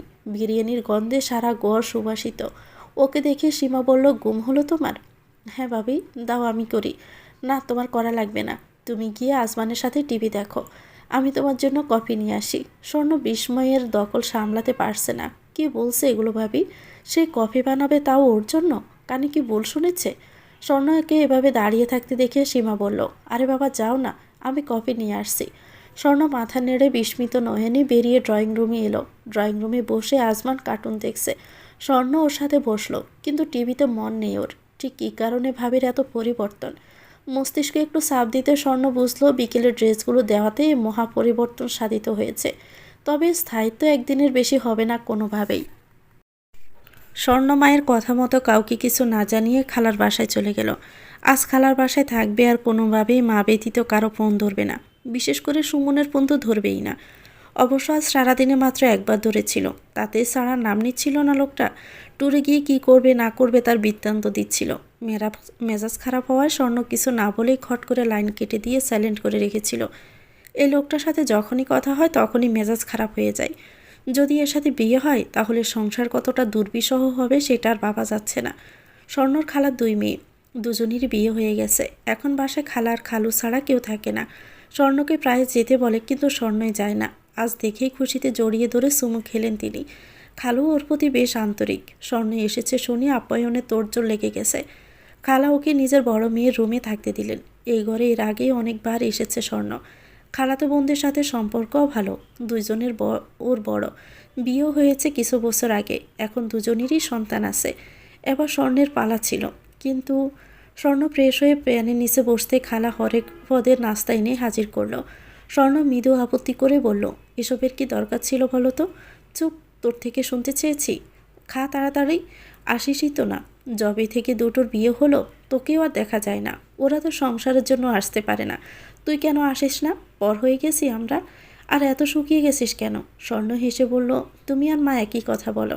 তোমাদের কাছে আমি সবসময় শুকিয়েই থাকি। তো বলবো না? তুই ঠিকমতো খাবি না, অনিয়ম করবি, তো এমন তো হবেই। আপা তো ঠিকই বলে। হ্যাঁ জানি তো, তোমরাই ঠিক। আপা কেমন আছে রে? আলহামদুলিল্লাহ ভালো আছে মা। আলহামদুলিল্লাহ, অনেক দিন দেখি না। আসো, কাল আমার সাথে বেরিয়ে আসবে। হ্যাঁ যাবো, কিন্তু কাল কোথাও যাবি না। কমপক্ষে 1 সপ্তাহ থাকতে হবে। আরে না, ইম্পর্টেন্ট ক্লাস প্রজেক্ট আছে। এতদিন পারবো না থাকতে। ছোটই থাকতে বড় হলি কেন? সন্তান বড় হলে বাবা মায়ের কাছে থাকে না। নয়নতারা আফসোসের সুরেই বললেন। স্বর্ণ কিছুটা আবেগপ্রবণ হয়ে পড়ল। পরক্ষণে নয়নতারা আবারও বললেন, শুনলাম তোর নাকি বিয়ে ঠিক হয়েছে। স্বর্ণ বিরস মুখে বলল, হ্যাঁ। কি করে ছেলেটা? একটা প্রাইভেট কোম্পানির ম্যানেজার। বাহ, বেশ ভালো তো। ছেলে তোর পছন্দ হয়েছে? হ্যাঁ। স্বর্ণ না পারতে মিথ্যে বলল। সত্য বললে আরও অনেক প্রশ্ন উঠবে, সেসব বলতে গেলে আর কিছুই বাকি থাকবে না। তার চেয়ে এটাই ভালো। বেশ ভালো। আমিও তোর জন্য একটা ছেলে দেখেছিলাম। ছেলে খুব ভালো, আমার ননাসের ছেলে, দেখতেও ভালো। স্বর্ণ মজা করেই বলল, ছবি দেখাও তো, পছন্দ হলে বিয়ে ক্যান্সেল করে তোমার ননাসের ছেলেকে বিয়ে করব। নয়নতারা হেসে বললেন, এখন আর দেখি কাজ নেই, তুই তোর হবু জামাইয়ের দিকে নজর দে। হ্যাঁ তুমি দাও আমার খালুর দিকে। আরে এখন তো আমরা বুড়ো হয়ে গেছি, এত রং নেই মনে। কি আর বুড়ো হয়েছ, তোমার যা রূপ, আবারও বিয়ে দেওয়া যাবে তোমাকে। হ্যাঁ হয়েছে, তো চাপাবাজি বন্ধ কর, ওই দুটোও এমন। স্বর্ণ হেসে বলল, রুমা আপু আর সুমা আপু আসবে না? কয়দিন আগেই তো আসলো, তোকে বললাম তুই তো আসলি না, তখন তো পরীক্ষা চলছিল। আচ্ছা এবার আসলে বলবো নি। আচ্ছা, দেখা হয় না অনেক দিন। নয়নতারা আর কিছুক্ষণ কথাবার্তা বলে অর্ধখালি নাস্তার প্লেটটা নিয়ে চলে গেলেন। উনি যাওয়ার পর স্বর্ণ চুপচাপ শুয়ে পড়ল। ঘুম পেয়েছে খুব। সুমনের মেজাজ খারাপ হয়ে গেছে খুব। মেয়েটার সাহস কত, না জানিয়ে ট্যুরে চলে গেছে। মনে মনে খুব খারাপ কয়েকটা গালমন্দ করলো হবু বউকে। কত ইচ্ছে ছিল ট্যুরে গিয়ে দুজনে কোয়ালিটি টাইম স্পেন্ড করবে। আর এখন বেয়াদব মেয়েটা হাওয়া সারাদিনে একবার মাত্র ফোন ধরেছে। এরপর আর ফোন মেসেজ কিছুতেই রেসপন্স করেনি। এভাবে উঠতে দেওয়া যাবে না। ফিরে এসে বিয়ের জন্য চাপ দিতে হবে। বিয়েটা হোক, একবার উড়াউড়ি একদম বন্ধ হয়ে যাবে। আর বিয়ের পর এমন বন্দি করবে যে MBA করাও বের হবে। MBA করারও কি দরকার? সেই তো ঘর সংসারে সামলাতে হবে। যেটুকু হয়েছে তাতেই তো বেশ। কেন যে তখন রাজি হতে গেল? না রাজি হলেও স্বর্ণের কিছু বলার ছিল না। না, এ ভুল আর করা যাবে না। এসেই আশরাফের ব্রেন ওয়াশ করতে হবে যেন বিয়েটা তাড়াতাড়ি হয়। স্বর্ণর এভাবে না জানিয়ে উদা হওয়ার কারণেই আশরাফ আর সীমা ওরাও রেগে আছে। কারো ফোনও রিসিভ করছে না বিচ্ছু মেয়েটা। সামনে পেলে ঠাটিয়ে সর মারত আশরাফ। বহুবার বেড়েছে, না জানিয়ে ট্যুরে চলে যাচ্ছে এখনই। কয়দিন পর তো বিদেশেই চলে যাবে। শাসন করতে হবে বেয়াদব মেয়েটাকে। প্রচুর গালমন্দ করে গজগজ করতে করতে স্বর্ণকে ছাড়াই ওরা 3 জন রওনা দিল। ফিরবে 3 দিন পর। সুমন মনে মনে পণ কেড়েছে ফিরেই স্বর্ণকে একটা উচিত শিক্ষা দেবেই। এত বড় সাহস যে কথার অমান্য করে। স্বর্ণর ঘুম ভেঙেছে রাত 10টায়।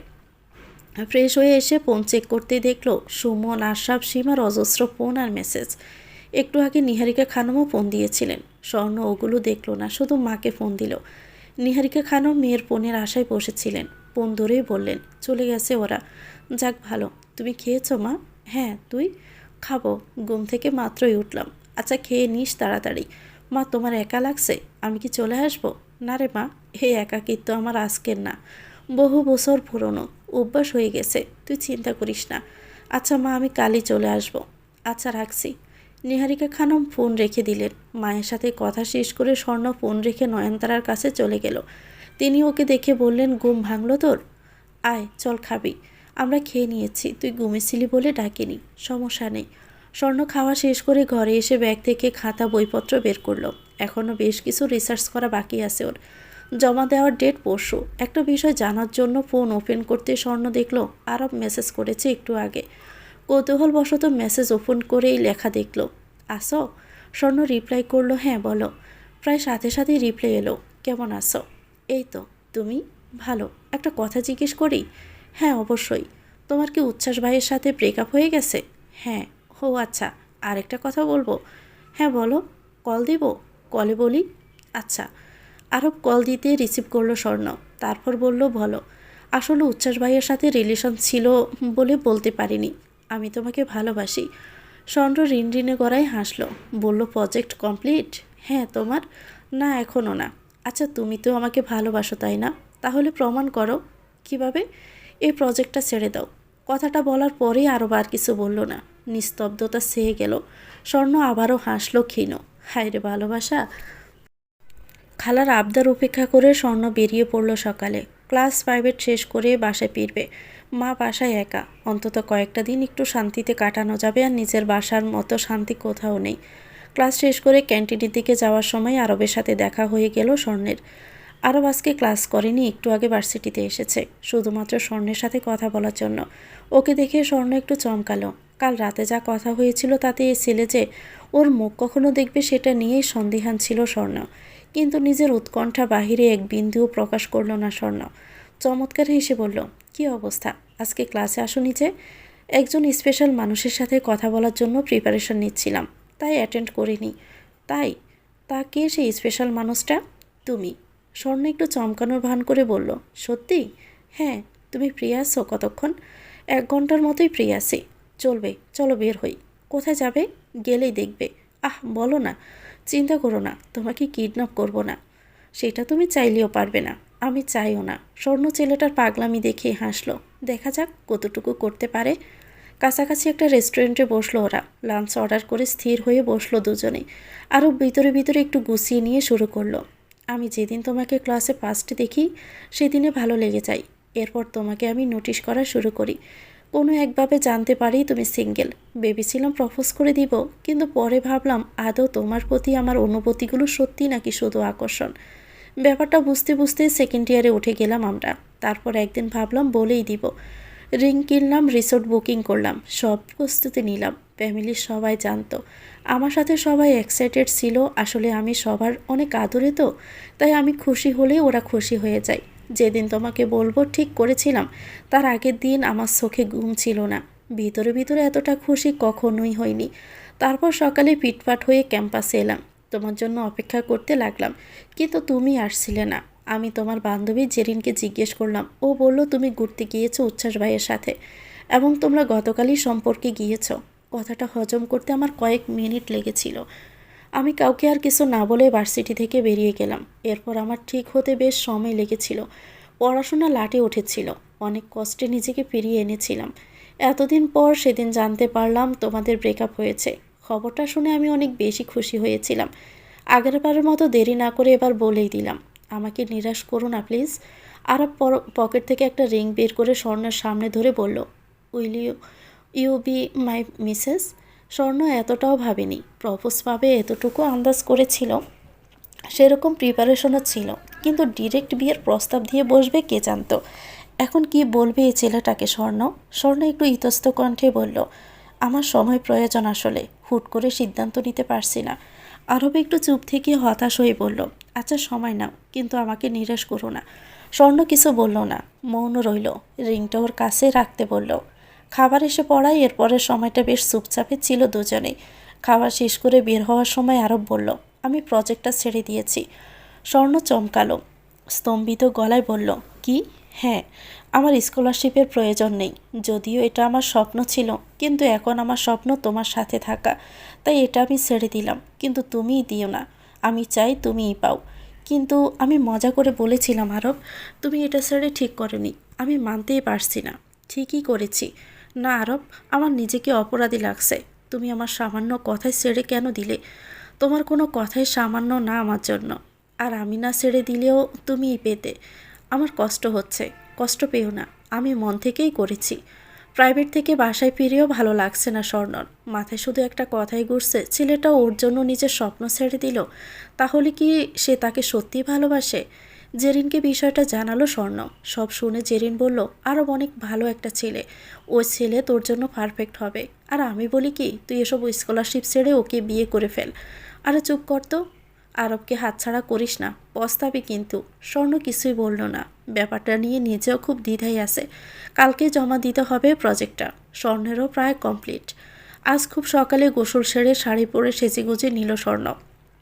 বেশ অনেক দিন পর সাজলো আজকে। আগে যখন উচ্ছ্বাসের সাথে ঘুরতে যেত তখন এভাবেই সাজা হতো। ইদানিং আর কোনো কিছুতে মন বসে না, কিন্তু আজ কেন জানি মনে হলো একটু সাজা যেতেই পারে। নিহারিকা খানও মুগ্ধ হয়ে মেয়েটিকে কিছুক্ষণ চেয়ে রইলেন। তারপর উৎকণ্ঠিত কণ্ঠে বললেন, আজকে কি কোনো প্রোগ্রাম আছে? না, এমনিতেই। তোকে তো সাজতেই দেখি না, এখন আজকে দেখে অবাক হয়ে গেলাম। স্বর্ণ হেসে ফেলল। মায়ের দিকে সে বলল, কেমন লাগছে আমাকে? ভীষণ সুন্দর লাগছে, নজর না লাগুক কারো। স্বর্ণ হাসলো। টিপটা পরে আয়নায় নিজেকে আরেকবার দেখে নিয়ে বলল, মা তুমি তৈরি থেকে, আজকে আমরা খালার বাসায় যাব। তোমাকে দেখতে চেয়েছে খালা, আমাকে বলেছে নিয়ে যেতে। আজকেই? ওরা চলে এলে আর পাবে না সময়। এসেই কি নাটক শুরু করে দেখবে? তার জন্য প্রস্তুত হও। আচ্ছা তাহলে তুই ক্লাস শেষ করে বাসায় আয়, আমি রেডি হয়ে থাকবো। আচ্ছা মা। স্বর্ণ বেরিয়ে গেল। বের হওয়ার সময় আরবকে মেসেজ করে বলল, ক্যাম্পাসে থেকেও কথা আছে। মেসেজটা দেখে আরব শোয়া থেকে বসে পড়ল। সাথে সাথে রিপ্লাই করলো, কি কথা? বলে দিলে আর আসবে কেন? বলে দিলেও আসবো, বলো না, টেনশন হচ্ছে তো আমার। দেখ, এমন করলে কিন্তু বলবোই না। আসতে বলেছি আসবা, এত কথা কেন বলো? আচ্ছা সরি, আসছি, একটু ওয়েট করো। কথা শেষ করে আরব রেডি হতে লেগে গেল। আজ নিশ্চয়ই স্বর্ণ ভালোবাসার স্বীকার করে নেবে। এত তাড়াতাড়ি যে মেনে যাবে কল্পনাও করেনি আরব। ভেবেছিল অনেক দিন ঘোরাবে, কিন্তু ফাইনালি অপেক্ষার অবসান হবে। খুশিতে নাচতে পারলে মনে হয় ভালোই হতো। স্বপ্ন পূরণ হবে শেষ পর্যন্ত। দীর্ঘদিনের লালিত স্বপ্ন। ক্যাম্পাসে এসে প্রথমেই ধাক্কা খেলো স্বর্ণকে দেখে। আজকে এত সুন্দর করে সেজেছে যে সেই থাকতে মন চাইছে। আরব কিছুটা অভিমানের স্বরে বলল, তুমি এত সুন্দর করে সেজে আসবে, আগে বললে তো আমি পাঞ্জাবি পরে আসতাম। কেমন লাগছে আমাকে? শুধু একটা শার্ট পরে চলে আসছি, মানাচ্ছে না একদম, তাই না? খালি পক পক না, একদম চুপ। আসো আমার সাথে, ক্যান্টিনে বসি, একটা ইম্পর্ট্যান্ট কথা আছে।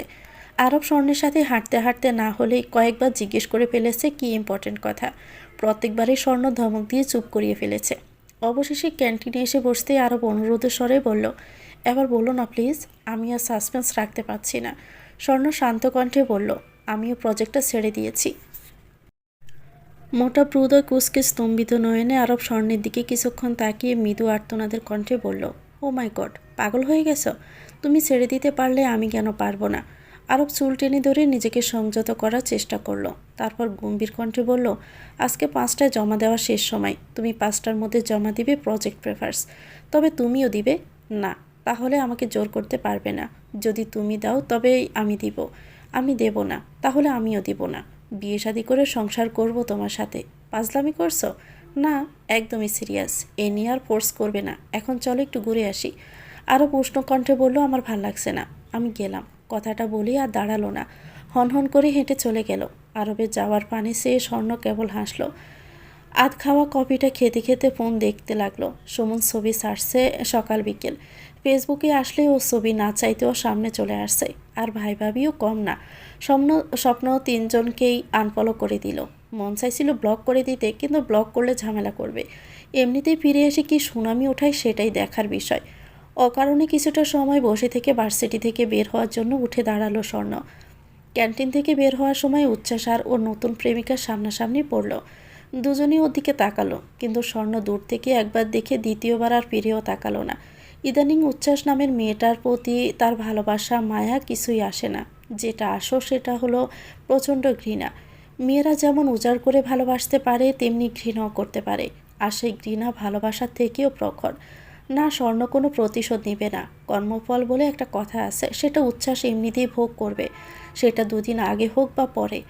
বাসায় এসে নিহারিকা খানমকে সাথে নিয়ে খালার বাসার দিকে চলল স্বর্ণ। ওরা আজকে আর কালকে দুটো দিন থাকবে, পরদিন সকালে চলে আসবে। ওই দিনই ভাইয়ারা আসবে। স্বর্ণ খুব করে বুঝতে পারছে এসে খুব বড় একটা ঝামেলা বাঁধাবে। সুমন নিশ্চয়ই চাইবে তাড়াতাড়ি করে বিয়ে করে ফেলতে, কিন্তু এটা তো সম্ভব নয়। ভাবতে হবে কিছু একটা। ব্যাপারটা আরবকে জানানো উচিত। দ্বিধান্বিত হয় স্বর্ণ। দুটো দিন খুব ভালো মতো কাটিয়ে এলো মা মেয়ে। বেশ অনেক দিন পর এত সুন্দর দুটো দিন পার করলো ওরা। ভাইয়ারা এখনও আসেনি। মা জানালো সন্ধ্যার সময় ওরা আসবে। যাক, সন্ধ্যা পর্যন্ত অন্তত ভালো থাকা যাবে। সকালে নাস্তা করে বেরিয়ে পড়ল স্বর্ণ।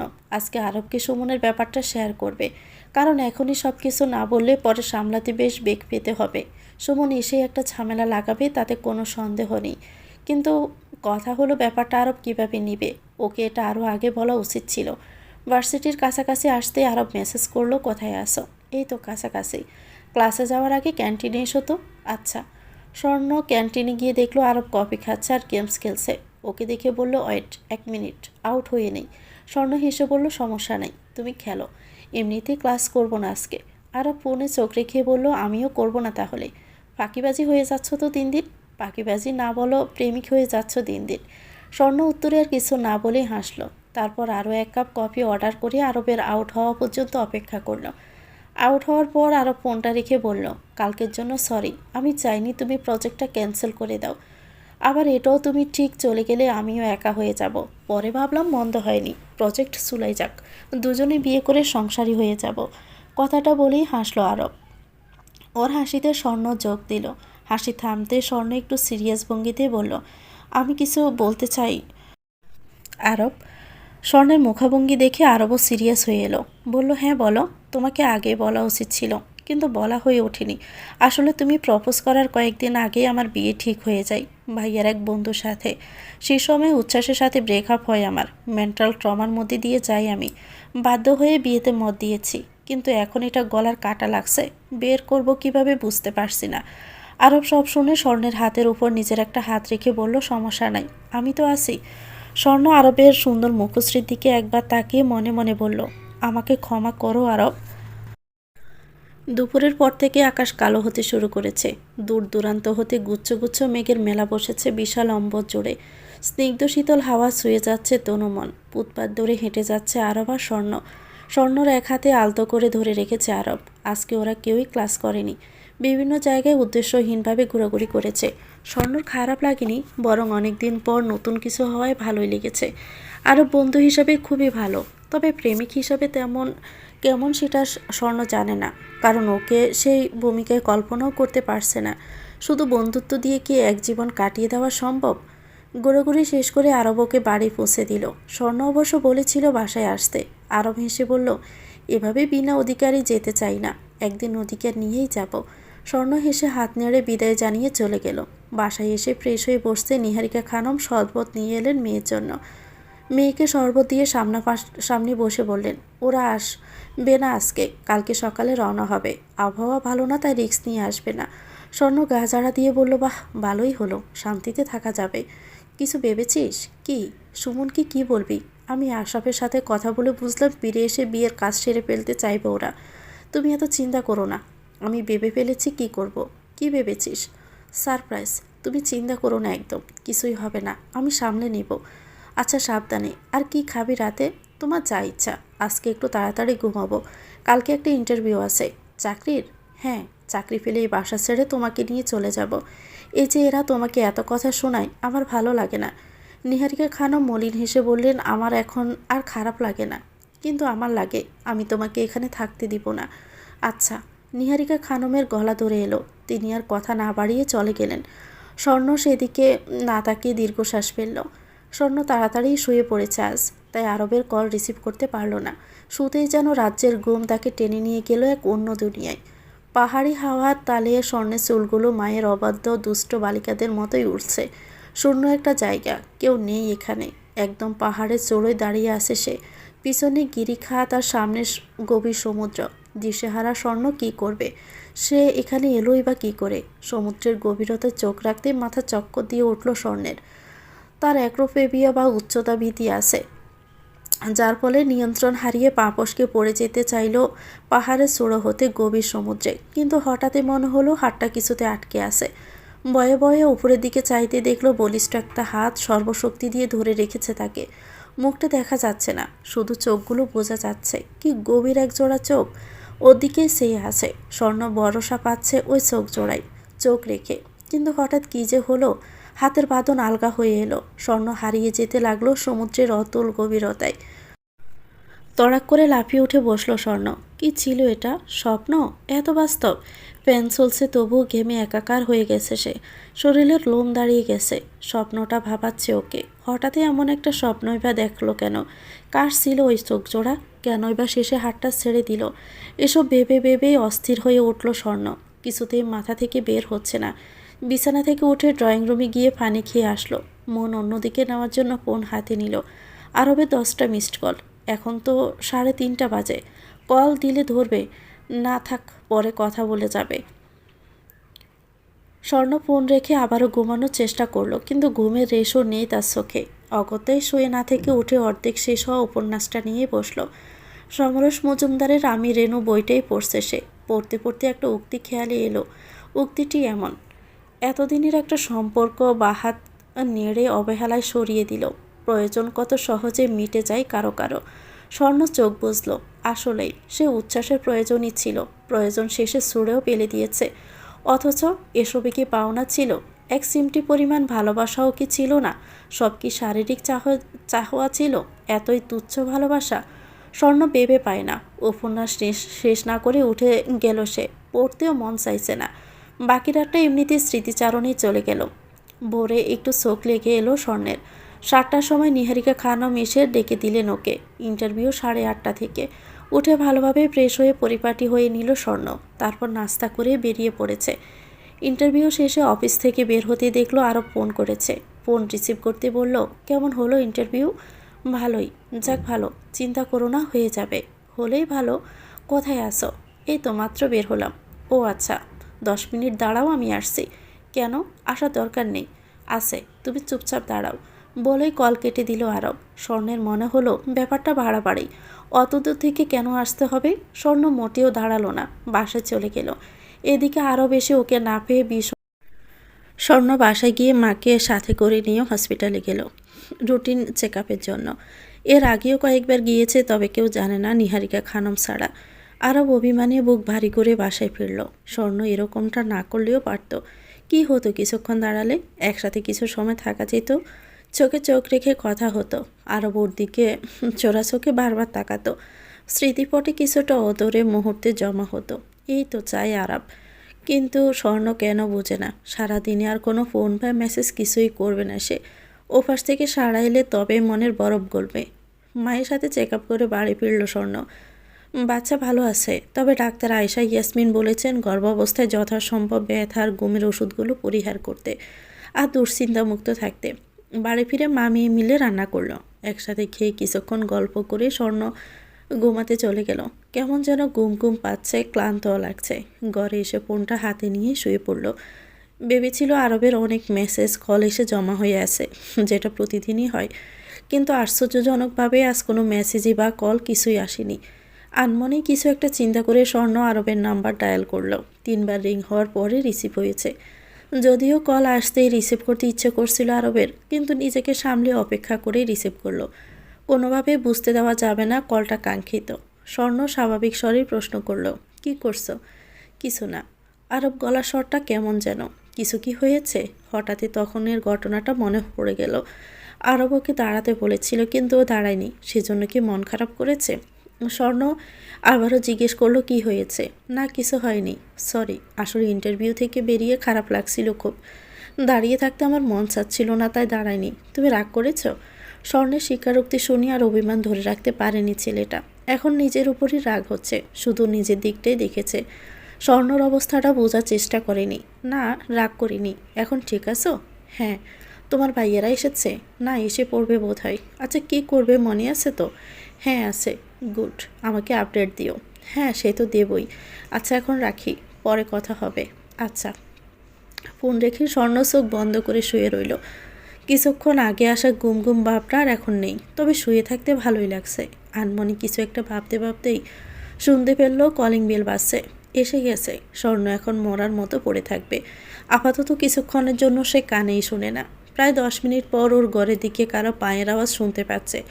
স্বর্ণ চোখ বন্ধ করেও বেশ বুঝতে পারছে পায়ের আওয়াজটা ভাবি ছাড়া আর অন্য কারো না। সীমা স্বর্ণকে শুয়ে থাকতে দেখে উঁচু গলায় ডাকলো, স্বর্ণ, এই স্বর্ণ, উঠো। সুমন ভাই তোমার সাথে দেখা করার জন্য বসে আছে। স্বর্ণ মনে মনে বলল, আজকে ডোনাল্ড ট্রাম্প এসে বসে থাকলো, আমি উঠবো না। মুখ নিষিদ্ধ করে কোনো শব্দ না পেয়ে সীমা আবারও ডাকলো, স্বর্ণ, সুমন ভাই তোমার জন্য অনেক কিছুই এনেছে, তোমায় নিজ হাতে দেবে বলে বলে বসে আছে, উঠো না তুমি। তারপরও স্বর্ণের কোনো সাড়া শব্দ নেই, যেন গভীর ঘুমে বিবর্ষে। সীমা আরও ডাকবে, কিন্তু তার আগে নিহারিকা খানম এসে বললেন, গভীর ঘুমে আছে, এখন ওকে ডেকো না, পরে কথা বলো ওর সাথে। সীমা মুখ কালো করে বেরিয়ে গেল ঘর থেকে। নিহারিকা খানমও একবার মেয়ের দিকে চেয়ে বেরিয়ে গেলেন। তিনি খুব ভালো মতো জানেন স্বর্ণ ঘুমায়নি। ওর ঘুম এত ভারীও না। সত্যি ঘুমে থাকলে এতবার ডাকা লাগতো না, এক ডাকে উঠে পড়তো। সুমন যাওয়ার 1 ঘন্টা পর উঠেছে স্বর্ণ। অবশ্য প্ল্যানই এটা ছিল না, কিন্তু এত তাড়া পেস করতে ইচ্ছে হয়নি। শোয়া থেকে উঠে ড্রয়িং রুমে এসে দেখলো খালি, কেউই নেই। যাক, ভালোই হয়েছে। রান্নাঘরে গিয়ে 1 কাপ কফি নিয়ে নিজের ঘরে চলে এসেছে। কালকে আরও দুটো ইন্টারভিউ আছে। একটা চাকরি যে করেই হোক পাওয়া লাগবে। এ মাসে যতগুলো ইন্টারভিউ আছে সবই দিবে, একটা না একটা হয়েই যাবে। একাডেমিক রেজাল্ট তো ভালোই ওর। কফি খেতে খেতেই ভাবলো প্রজেক্ট ছেড়ে দেওয়ার ব্যাপারটা। না, ও আরবের জন্য ছাড়েনি, ছেড়েছে মায়ের জন্য। মাকে একা ফেলে যাওয়ার মতো অমানুষ নয় সে। যেদিন সারা পৃথিবী ওর বিপরীত ছিল, সেদিনও এই মাকেই পাশে পেয়েছে। তাকে রেখে এভাবে চলে যাওয়াটা মানায় না। ও পারবে না যেতে, মাকে ছাড়া সম্ভব না থাকা। তাই তো একটা চাকরির প্রয়োজন। চাকরি পেলেই মাকে নিয়ে চলে যাবে। আর আরব, ওর সাথে বন্ধুত্বটা নষ্ট করতে মন চাইছে না, কিন্তু উপায় নেই। ওকে নিজেরই ভাঙাচোরা করেই কাঠের জীবনে জড়ানোর মানেই হয় না। আর সত্যিগুলো শোনার পর ওই আর নিজেকে জড়াতে চাইবে না। স্বর্ণ এটাই চাই। রাত 8টায় সীমা আবারও এলো স্বর্ণের ঘরে। স্বর্ণ তখন একটা নাটক দেখছিল। সীমা এসে তীক্ষ্ণ কণ্ঠে বলল, স্বর্ণ, তোমার ভাইয়া তোমাকে ডাকে, কথা বলবে। স্বর্ণ কান থেকে ইয়ারফোনটা খুলতে খুলতে বলল, যাও, আসছি। সীমা গেল না। অগত্যা স্বর্ণকে ওর সাথেই যেতে হলো, যেন দাগে আসামি। চলে গেলেই পালাবে। আশরাফ ড্রয়িং রুমে বসে চা খাচ্ছিল। স্বর্ণকে দেখে থমথমে গলায় বলল, বস। স্বর্ণ বসলো। আশরাফ গম্ভীর স্বরে বলল, সুমন চাইছে বিয়েটা তাড়াতাড়ি সেরে ফেলতে। আচ্ছা, পরের মাসের শেষ সপ্তাহে ডেট দিয়েছে। ওর বোন কানাডা থেকে এলেই। ঠিক আছে। স্বর্ণ এভাবে মেনে নিচ্ছে বলে আশরাফ ও সীমা দুজনেই অবাক। ওরা মনে করেছিল স্বর্ণ বেঁকে বসবে, কিন্তু না, ওদের অবাক করে দিল স্বর্ণর এমন রিয়াকশান। তারপর কেটে গেল কিছুদিন। এরই মধ্যে বেশ কয়েকটা ইন্টারভিউ দিয়েছে স্বর্ণ। এখনও কোনোটাতে তার ডাক আসেনি। চাকরি হোক বা না হোক, সামনের মাসেই অন্য একটা বাসা খুঁজবে। টিউশনির টাকাই হয়ে যাবে কোনো মতে। সব কিছু ভেবেই এখনও কাউকে কিছু বলেনি স্বর্ণ। সুমনকেও না, আর ওর ভাই ভাবিকেও না। আলাদা হয়ে যাওয়ার পর বলবে। এখন বলবে বাসাটাকে নরক করে ফেলবে। মা মেয়ে কাউকে শান্তি দিবে না দুদণ্ড। বেশ কিছু কারণ ভেবে স্বর্ণ চুপচাপ, তবে আরও বলেছিল সবাইকে সবটা জানিয়ে দিতে, ওর সিদ্ধান্তের কথা জানাতে। ও একজন প্রাপ্তবয়স্ক মেয়ে, এভাবে তো অন্যায় কিছু চাপাতে পারে না। স্বর্ণ তখন সায় দিয়ে বলেছিল জানাবে, কিন্তু বাসায় এসে চিন্তা ভাবনা করার পর মনে হলো না, কাজটা করা ঠিক হবে না, তাই চেপে গেল। তবে আরব জিজ্ঞেস করতে মিথ্যে বলে দিল। মাঝে মধ্যে অপরাধ হয় স্বর্ণের। ও নিরীহ একটা ছেলেকে দিনের পর দিন ঠকাচ্ছে। মিথ্যে বলছে, ছেলেটাও বিনা বাক্যে বিশ্বাস করছে। কেন এই মানুষগুলো দেরিতে আসে জীবনে? ভেঙে চড়ে যাওয়ার পরেই বা কেন আসে? দীর্ঘশ্বাস ফেলল স্বর্ণ। লাস্টে টিউশনিটা করিয়ে বের হতে বিকেল গড়িয়ে সন্ধ্যা হয়। ছাত্রীর বাসা থেকে বেরিয়ে হাঁটতে লাগলো স্বর্ণ। 2-3 মিনিট হাঁটলেই বাস স্টপ, কিন্তু কিছু দূর হাঁটতেই অদূরে সুমনকে দেখতে পেল। ওর দিকেই আসছে। স্বর্ণ হাঁটা থামিয়ে দিল। সুমন ওর সামনাসামনি এসে দাঁড়ালো। রসিদ স্বরেই বলল, তোমার ফোন বন্ধ কেন? কতবার কল করেছি, আইডিয়া আছে? স্বর্ণ ইতস্ত স্বরে বলল, সার্চ ছিল না। সার্চ ছিল না নাকি ইচ্ছে করে বন্ধ করে রাখো? স্বর্ণ অন্যদিকে চেয়ে বলল, সার্চ ছিল না আসলেই। এবার থমথমে মুখশ্রী ফুটিয়ে তুলে বলল, চলো, এক জায়গায় যেতে হবে এখন আমাদের। কোথায়? Office party. হ্যাঁ, তো আপনি যান, আমি কেন যাব? পুরো অফিস জানেই আমার বিয়ে ঠিক হয়ে আছে, তাই আমার কলিগরা চাইছে হবু বউয়ের সাথে দেখা করতে, কিন্তু আমার যেতে মন চাইছে না। তোমার মতামত তো শুনতে চাইনি আমি, তুমি এখন যাবে মানে যাবেই। স্বর্ণ ব্রুকুসকে অদ্ভুত নয়নে তাকালো সুমনের দিকে। এমন অধিকার পলাচ্ছে কেন লোকটা? যেতে ইচ্ছে করছে না তাও নাকি যেতে হবে। স্বর্ণ বেশ শান্ত গলায় উত্তর দিল, দেখুন, সারাদিন ক্লাস করে প্রাইভেট পড়িয়ে আমার আর এতটুকু শরীরে কুলাচ্ছে না, আমি যেতে পারবো না। সরি। কথাটা বলে স্বর্ণ দাঁড়ালো না, পাশ কেটে চলে যেতে নিচ্ছিল, কিন্তু সুমন শক্ত করে ওর হাত ধরে ফেলল। কটমট করে বলল, তুমি যাবে। স্বর্ণ নিজের হাতটা ওর হাতের মুঠো থেকে ছিনিয়ে নিল এক প্রকার। তারপর একরাশ ঘৃণার দৃষ্টি নিক্ষেপ করে জোর কদমে চলে গেল বাস কাউন্টারে। লোকটা এত অসভ্য, কবে যে মুক্তি পাবে এর কাছ থেকে। বাড়িতে এসে শুনলো ভাইয়া ভাবি পার্টি অ্যাটেন্ড করতে চলে গেছে, আর আজমাইনকে নিহারিকা খানমের কাছে রেখে গেছেন। প্রায় সময়ই ওরা বাইরে কোথাও গেলে আজমাইনকে বাসায় রেখে যায়। ছেলেটা প্রথম প্রথম কাঁদতো, মন খারাপ করতো, কিন্তু এখন কিছু বলে না, চুপচাপই থাকে। এই ছেলে বয়সে বুঝে গেছে কেঁদে কেটে কোনো লাভ নেই।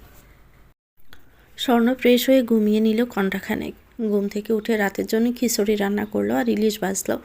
ভাই ভাবি তো খেয়েই আসবে, শুধু ওদের তিনজনের জন্যই রাখবে। রান্না খাওয়া শেষে আজমাইনকে ঘুম পাড়িয়ে ঘরে আসতে দেখলো রাত 11:30 বাজে। সব কিছুকে গুছিয়ে নিজে ঘরে এসে বসলো ক্লাসের নোটগুলো নিয়ে।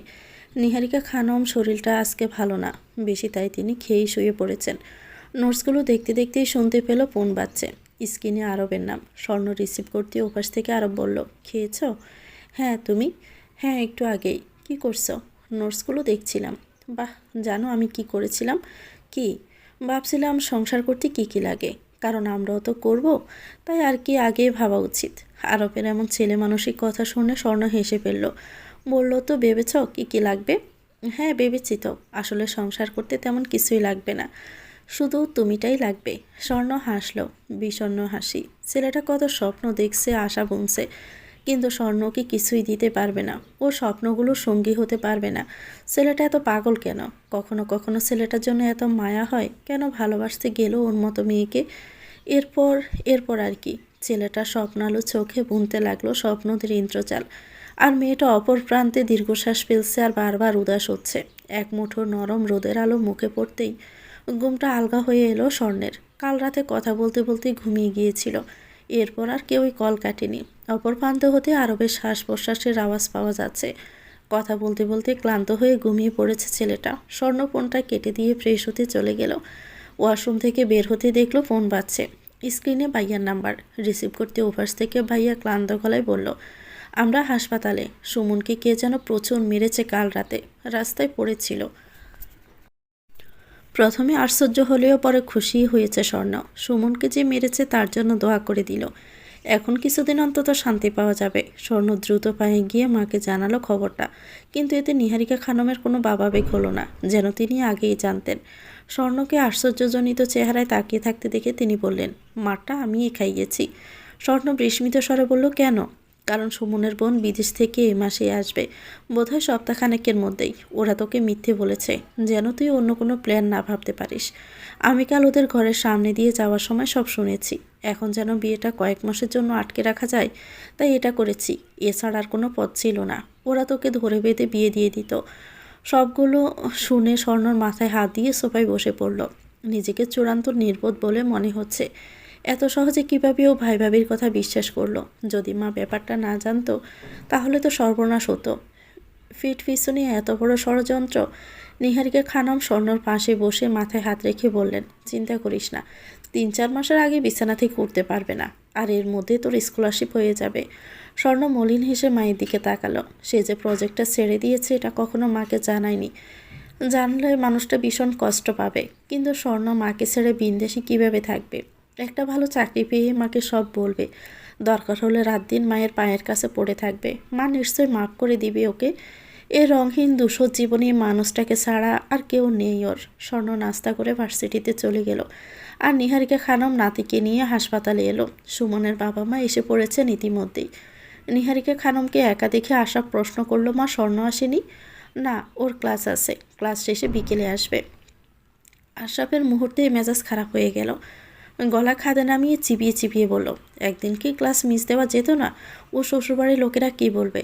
নিহারিকা খানম ছেলের কথা শুনে শান্ত কণ্ঠে বললেন, এখনও তো বিয়ে হয়নি, তাই কিছু বলার প্রশ্নই আসে না। আর এখানে এত মানুষজন আছে, তবুও স্বর্ণকে কেন লাগবে? ও আসলেই সুমন কি ভালো হয়ে যাবে? উঠে কি দৌড়াতে পারবে? শাশুড়ির কথা শুনে সীমা বলল, এই আপনার জন্যই স্বর্ণের এতবার। মেয়েকে এত আশকারা দিয়েন না, শেষে দেখবেন আপনার এই মান ইজ্জত ডুবাবে। নিহারিকা খানম মৃদু হেসে বললেন, আমার মেয়ে আমি বুঝবো, তোমাকে এত চিন্তা করতে বলিনি। এখন আশরাফকে নিয়ে বাসায় যাও, ফ্রেশ হও, রেস্টে নাও। আশরাফ আর সীমা কটমট করতে করতে চলে গেল। যাওয়ার সময় আজমাইনকেও সাথে করে নিয়ে গেল। ওরা যাওয়ার পর সুমনকে একবার দেখে এলেন তিনি। যাক, ভালোই মার খেয়েছে, মেয়ের স্বার্থে এতটুকু করতেই হলো তাকে। সন্তানের স্বার্থের জন্য মায়েরা সবসময় স্বার্থপর। তারপর সুমনের বাবা মায়ের সাথে স্বল্প আলাপ সেরে তিনি বেরিয়ে পড়লেন। স্বর্ণ ভার্সিটিতে ঢুকে সোজা ক্লাসে চলে গেল। আজকে একটু লেট হয়ে গেছে, রাস্তায় জ্যাম ছিল প্রচুর। কিন্তু ক্লাসরুমের সামনে এসে দেখলো প্রফেসর জামাল উদ্দিন ক্লাস নিচ্ছেন। ভার্সিটিতে এই একটা লোককে স্টুডেন্টরা ভীষণ ভয় পায়, এত স্ট্রিক্ট। যতই ভালো স্টুডেন্ট হয় না কেন, রুলস ব্রেক করলে শাস্তি পেতেই হবে। ক্লাসে লেট করে আসলে সেদিনের ক্লাস আর স্টুডেন্টের কপালে নেই। তবুও স্বর্ণ দরজা থেকে প্রথম এবং শেষ একটা চেষ্টা করলো। বিনীত ভঙ্গিতে স্যারকে ডেকে বলল, আসবো স্যার? না, ক্লাস শেষ হওয়ার পর আসবে, এখন ক্লাস করাচ্ছি, ডিস্টার্ব করবে না। এরপর আর কোনো কথা থাকে না। স্বর্ণ দরজা থেকে ফিরে যাচ্ছিল, হঠাৎ করে চোখ পড়ল ক্লাসের মাঝে বসে হাত দিয়ে ইশারা দেওয়া আরবকে। ও ইশারা ক্যান্টিনে বসতে বলেছে, 5 মিনিটের মধ্যেই আসছে। স্বর্ণ চোখ রাঙানি দিয়ে আসতে মানা করলো। এরপর সেখান থেকে সরে লাইব্রেরিতে গেল, কারণ আরব যখন বলেছে ও আসবে, তখন আসবেই, তাই ক্যান্টিনে যায়নি স্বর্ণ। লাইব্রেরির এক কোনায় বসে বই পড়তে শুরু করলো স্বর্ণ। হঠাৎই দপ করে পাশের চেয়ারে কেউ বসতে স্বর্ণ চমকে উঠল। তবে ধারণা করলো আরব এসেছে, কিন্তু চোখ ফিরিয়ে দেখলো উচ্ছ্বাস বসে আছে। স্বর্ণ ব্রুকুসকে কঠিন গলায় বলল, তুমি? হ্যাঁ আমি। কেন? ওই আরব নাকি কি যেন নাম, ওই ছেলেটাকে আশা করেছিলে নাকি? যাকে আশা করি তোমাকে তো করিনি কখনোই না। আমি জানি তখন কি নাটকটাই না করলে অ্যাব্রোশন করবে না, কিন্তু এখন দেখো অ্যাব্রোশন করে আরেক ছেলের সাথে ঢলাঢলি করছো। এই জন্যই আমি তোমাকে বিয়ে করতে চাইনি। আমার সাথে শোয়ার পর তুমি যে আর কারোর সাথে শোবে না তার কি গ্যারান্টি? হয়তো আমার আগেও কারোর সাথে। পুরো কথাটা শেষ করার আগেই সজোরে একটা থাপ্পড় পড়ল উচ্ছ্বাসের গালে। স্বর্ণ অগ্নিদৃষ্টিতে তাকিয়ে আছে ওর দিকে। উচ্ছ্বাস রাগে হিতাহিত জ্ঞান হারিয়ে ফেলল। নিজের বলিষ্ঠ হাত দিয়ে স্বর্ণর হাত চেপে ধরেছে, শক্ত করে যেন ভেঙে ফেলবে। কিন্তু কয়েক সেকেন্ডের মধ্যে কেউ একজন উচ্ছ্বাসের শার্টের কলার ধরে বসা থেকে সোজা দাঁড় করিয়ে ফেলল। উচ্ছ্বাসের হাতের বাঁধন আলগা হতে স্বর্ণ নিজের হাত ছাড়িয়ে নিল ওর থেকে। সামনে আরও উচ্ছ্বাসের কলার ধরে দাঁড়িয়ে আছে। উচ্ছ্বাস গর্জে উঠে বলল, হাউ ডেয়ার ইউ! জুনিয়র হয়ে সিনিয়রের গায়ে হাত তুলিস? তোকে আজকে ক্যাম্পাসে আমি ফুতেই ফেলবো। আরব শান্ত অথচ দৃঢ়স্বরে বলল, চুপ, একদম চুপ। সিনিয়র হয়ে যদি নিজের সম্মান নিজে না রাখতে পারিস, তাহলে কেউ সম্মান দেবে না। আর তুই আমাকে কি পুঁতে ফেলবি? আমি চাইলে তোকে এক্ষুনি ভার্সিটি থেকে বহিষ্কার করাতে পারি। কথাটা বলে আরব একটু আগে স্বর্ণর সাথে করা অসভ্যতামির ভিডিওটা উচ্ছ্বাসের সামনে তুলে ধরল। উচ্ছ্বাস বয়স চুপসে যায় যেন। আরব হাসতে হাসতে বলল, কি সিনিয়র ভাইয়া, ভালো আছেন তো? আরও ভালো থাকতে চাইলে নাক বরাবর সোজা দরজা দিয়ে হেঁটে চলে যান, পিছনে তাকাবেন না। তাকালেই কিন্তু। কথাটা বলেই আরব হাসল। উচ্ছ্বাস ওর দিকে অগ্নিদৃষ্টি নিক্ষেপ করে সেখান থেকে চলে যায়। স্বর্ণ ভিতরে ভিতরে ভয় পাচ্ছে। আরব কি তবে সব জেনে গেল? ভুল বুঝলো ওকে? ঠিক হয়নি এটা। অন্তত এভাবে জেনে যাওয়াটা একদমই ঠিক হয়নি। ভালোবাসার মানুষ না হোক, বন্ধু হিসেবে ছেলেটাকে পছন্দ করে স্বর্ণ। এখন ওর চোখে ঘৃণা দেখতে ভালো লাগবে না একটুও। তার চেয়ে বড় কথা কি বলবে আরবকেও? ও তো এখন একজন প্রতারক ভাববে স্বর্ণকে। এসব ভাবতে ভাবতে আরবের কণ্ঠস্বর শুনল। সে উত্তপ্ত স্বরে বলল, এই বাস্টারটা তোমার হাত মুচড়ে ধরলো, আর তুমি কিছু বললে না কেন? বলতে দিলে কোথায়? তার আগেই তো তুমি এসে তুফান উড়িয়ে দিলে। তো কি করব? আমি এসেই দেখি হারামির বাচ্চাটা তোমার হাত মোচড়াচ্ছে। আমার তো দেখে মাথায় আগুন ধরে গেছে। আরব রাগে ফুসফুস করছে। স্বর্ণ এতক্ষণে স্বস্তি পেল একটু। তার মানে আরব কথাগুলো শুনিনি, এমনকি থাপ্পড় মারাটাও দেখেনি। যাক, ভালোই হয়েছে। বুকের উপর থেকে এক মনের একটা পাথর সরে গেছে। এমন নয় যে স্বর্ণ আরবকে এসব লুকিয়ে যাবে, কিন্তু বলার একটা সময় আছে। হুট করে সব কিছু বলা যায় না। কিছুক্ষণ আগের ঘটনার রেশ কাটিয়ে আরব হুট করেই বলল, চা খাবে? চা এখন? হ্যাঁ চলো। আনোয়ার কাকার দোকান থেকে খেয়ে আসি, এর মধ্যে ক্লাস শেষ হয়ে যাবে, তারপর নেক্সট ক্লাস ধরবো। স্বর্ণ হাত ঘড়িতে একবার চোখ বুলিয়ে নিয়ে বলল, চলো। ভার্সিটি এরিয়া থেকে অল্প দূরে আনোয়ার কাকার দোকান। পায়ে হাঁটা পথ 10 মিনিট। যাওয়ার পথে দেখলো এক ঝাঁক পত্তলিকার সমাহার। আরব নীরবেই স্বর্ণের পাশ থেকে সরে একগুচ্ছ পত্তলিকা নিয়ে এলো। পাশে আসতেই স্বর্ণ খেয়াল করে বলল, এগুলো দিয়ে কি করবে? দেখো কি করি, আগে হাতে দাও। স্বর্ণ আলতো হেসে হাত বাড়ালো। দেখা যাক ছেলেটা কেমন পাগলামি করে। আরব স্বর্ণের বাঁ হাতের অনামিকে মাপ নিয়ে একটা রিং বানিয়ে সেখানে পরিয়ে দিল, আর বাকিগুলোর মধ্যে কয়েকটা খোপায় আর কয়েকটা দিয়ে ব্রেসলেট বানিয়ে হাতে পরিয়ে দিল। তারপর মুগ্ধ চোখে তাকিয়ে বলল, আমার ফুলকুমারী। স্বর্ণ হাসল। সেই হাসিতে ছেলেটা আরেক দফায় মুগ্ধতার মোহজালে জড়িয়ে গেছে। এতটা মায়াময়ী কিভাবে হয় একটা মেয়ে? নাকি ভালোবাসে বলেই এত মায়াবী লাগে? আরও বুঝতে পারে না। দিনে দিনে মেয়েটার প্রতি মুগ্ধতা, স্নিগ্ধতা, ভালোবাসা সব যেন বেড়েই চলছে। সকালবেলা চায়ের দোকানে তেমন একটা খদ্দের থাকে না, সবাই কাজকর্মে ব্যস্ত থাকে। তেমনি আজকেও নেই। ওরা যেতে আনোয়ার কাকা খুশি হয়ে বলল, মামা চা দিমো আপনাগো? হ মামা, আমারটাই চিনি কম দিয়ে আর আপনার মামিরটাই বেশি। আরবের কথা শুনে স্বর্ণ বিস্মিত হলো। ছেলেটা জানলো কি করে যে ও চায়ে চিনি বেশি খায়? এত খেয়াল করে? ওরা চা খেয়ে ক্যাম্পাসে আসলো। ক্লাসে যাওয়ার পথে আরবের বন্ধু সাইফুলের সাথে দেখা হয়ে ও দাঁড়িয়ে পড়ল, আর স্বর্ণকে ইশারায় বলল দাঁড়াতে। কিন্তু স্বর্ণ দাঁড়ালো না, ক্লাসে চলে গেল। স্বর্ণ যাওয়ার পরে সাইফুল বলল, তোদের মধ্যে কি চলে রে? অনেক কিছুই। তোরা রিলেশনে আছিস? হ্যাঁ। তুই জানিস না উচ্ছ্বাস ভাইয়ের সাথে স্বর্ণ রিলেশন ছিল? হ্যাঁ, থাকুক, এখন তো নেই। বুঝতে পারছিস না তুই? ওদের গভীর সম্পর্ক ছিল, একসাথে ঘুরতে যাওয়া, সিনেমা দেখা, হাতে হাত রেখে হাঁটা। সম্পূর্ণ কথা শেষ করার আগেই আরবকে থামিয়ে দিয়ে বলল, দেখ ভাই, আর আগে কি ছিল না ছিল এইসব নিয়ে আমার কোনো মাথা ব্যথা নেই। আমি ওকে ভালোবাসি, এটাই সত্য। এখন এর চেয়ে বড় সত্য আর নেই। সাইফুলের আর কিছু বলার ছিল না। ও বন্ধুর পিঠে চাপড় মেরে বলল, ক্যারি অন ব্রো। আরব হেসে মাথা নেড়ে ক্লাসের দিকে চলে গেল। ক্লাস শেষে স্বর্ণ আগে বেরিয়ে গেল। আরব ওর পিছু নিচ্ছিল, কিন্তু কিছু জুনিয়র এসে ঝামেলা পাকিয়ে দিল। ওদেরকে একটা ট্রফিক বুঝিয়ে দিতে হবে, কিন্তু কোনো মতে কাটিয়ে কালকে বোঝাবে বলে বেরিয়ে এলো। স্বর্ণ এখনও ভার্সিটি থেকে বেরোতে পারেনি। আরব এক দৌড়ে ওর পাশে চলে গেল। হাঁপাতে হাঁপাতে বলল, নিষ্ঠুর মেয়ে, একটু দাঁড়ালে কি হতো? দাঁড়াবো কেন? কারণ একসাথে যাব। আমি এখন টিউশনিতে যাব আরব। তুমি আমার সাথে কেন আসবে? এমনিতেই। আরব মাথা চুলকে বলল। স্বর্ণ কঠোরভাবে বলল, একদমই না, এক্ষুনি বাসায় যাবে। আরব মুখ কালো করেই বলল, আচ্ছা যাব না, কিন্তু এই ছাতাটা তো নাও, প্রচুর রোদ। নিজের ব্যাগ থেকে ছাতা বের করে দিয়ে বলল। স্বর্ণ বলল, আমার লাগবে না, তুমি রাখো। না, তোমাকে নিতে বলছি, তুমিই নিবে। এক প্রকার জোর করে হাতে ধরিয়ে দিয়ে সামনের দিকে দৌড় দিল আরব। অজান্তেই হেসে ফেলল স্বর্ণ। এত ছেলে মানুষই করে ছেলেটা। আসলেই আজকে রোদের তাপটা বেশি। স্বর্ণ ছাতাটা খুলল। আজকে বাসায় ফিরতে একটু দেরি হতে পারে। টিউশনিগুলো করিয়ে সুমনকে দেখতে যেতে হবে, না হলে ভাই ভাবি প্রশ্নবাণে জর্জরিত করে ফেলবে। নয়তো সকালে না যাওয়ার কারণে মাকে অনেক কথা শুনিয়েছে। টিউশনি শেষ করে হাসপাতালে গেল স্বর্ণ। 4 হাত পায়ে ব্যান্ডেজ। ভালোই মার খাইয়েছে মা। সুমন ওকে দেখে ন্যাকা অভিমানী কণ্ঠে বলল, এই তোমার আসার সময় হলো? আমি সারাদিন অপেক্ষা করছি তোমার জন্য। ক্লাস ছিল আমার। কাটকাট করে বলল স্বর্ণ। এই লোকটার জন্য বিরক্তি আর ঘৃণা ছাড়া কিছুই ওর আসে না। এ যে হাত পা ভেঙে বিছানায় শুয়ে আছে, তবুও এক বিন্দু সমবেদনা আসছে না। সুমন ভাইনা ধরেছিল আজকে রাতে ওর সাথে থাকতে। স্বর্ণ বিভিন্ন অজুহাত দিয়ে আধ ঘন্টার মধ্যে বেরিয়ে গেল। বাসায় ফিরে প্রতিদিনের মতো ফ্রেশ হয়ে বসতে সিমে এসে বলল, তোমার কি দয়া মায়া কিছু নেই স্বর্ণ? তোমার হবু বউর মার খেয়ে হাসপাতালে পড়ে আসা, তুমি সকালে তাকে দেখতে গেলে না। সুমন ভাইয়ের বাবা মা কি ভাবছে বলো তো? আমার তো লজ্জায় মাথা কাটা যাচ্ছে। স্বর্ণ সায়ে চুমুক দিয়ে শান্ত স্বরে বলল, আমি আসার সময় ওনার সাথে দেখা করে এসেছি। আর কে কী ভাবলো না ভাবলো তাতে আমার কিছুই যায় আসে না। আমার ব্যাপারে আমি খুবই ভালো করেই বুঝি। তোমাকে নাক গলাতে হবে না অত। হ্যাঁ, তা তো দেখছি আমি। সীমা তাচ্ছিল্যের সুরে এটা বলেই চলে গেল।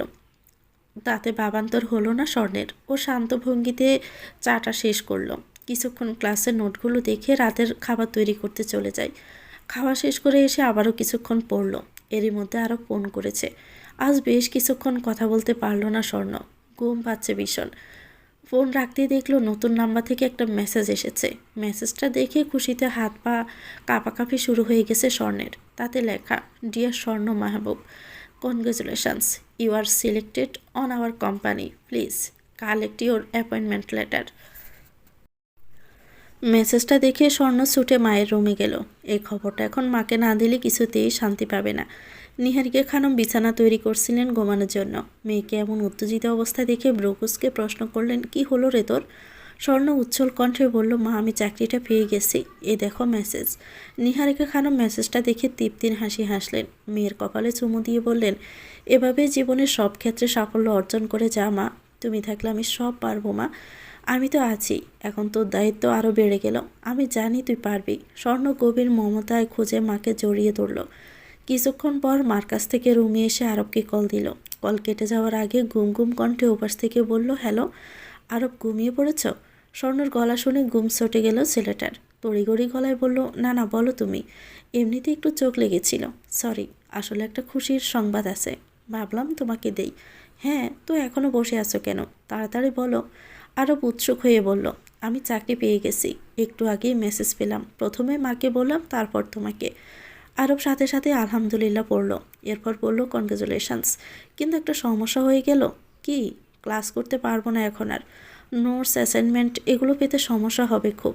আরে তুমি চিন্তা করো কেন এত, আমি আছি না, আমি থাকতে এসবের চিন্তা তোমাকে মানায় না, তুমি জাস্ট ফ্রেশ থাকো, একদম চিন্তা করবা না।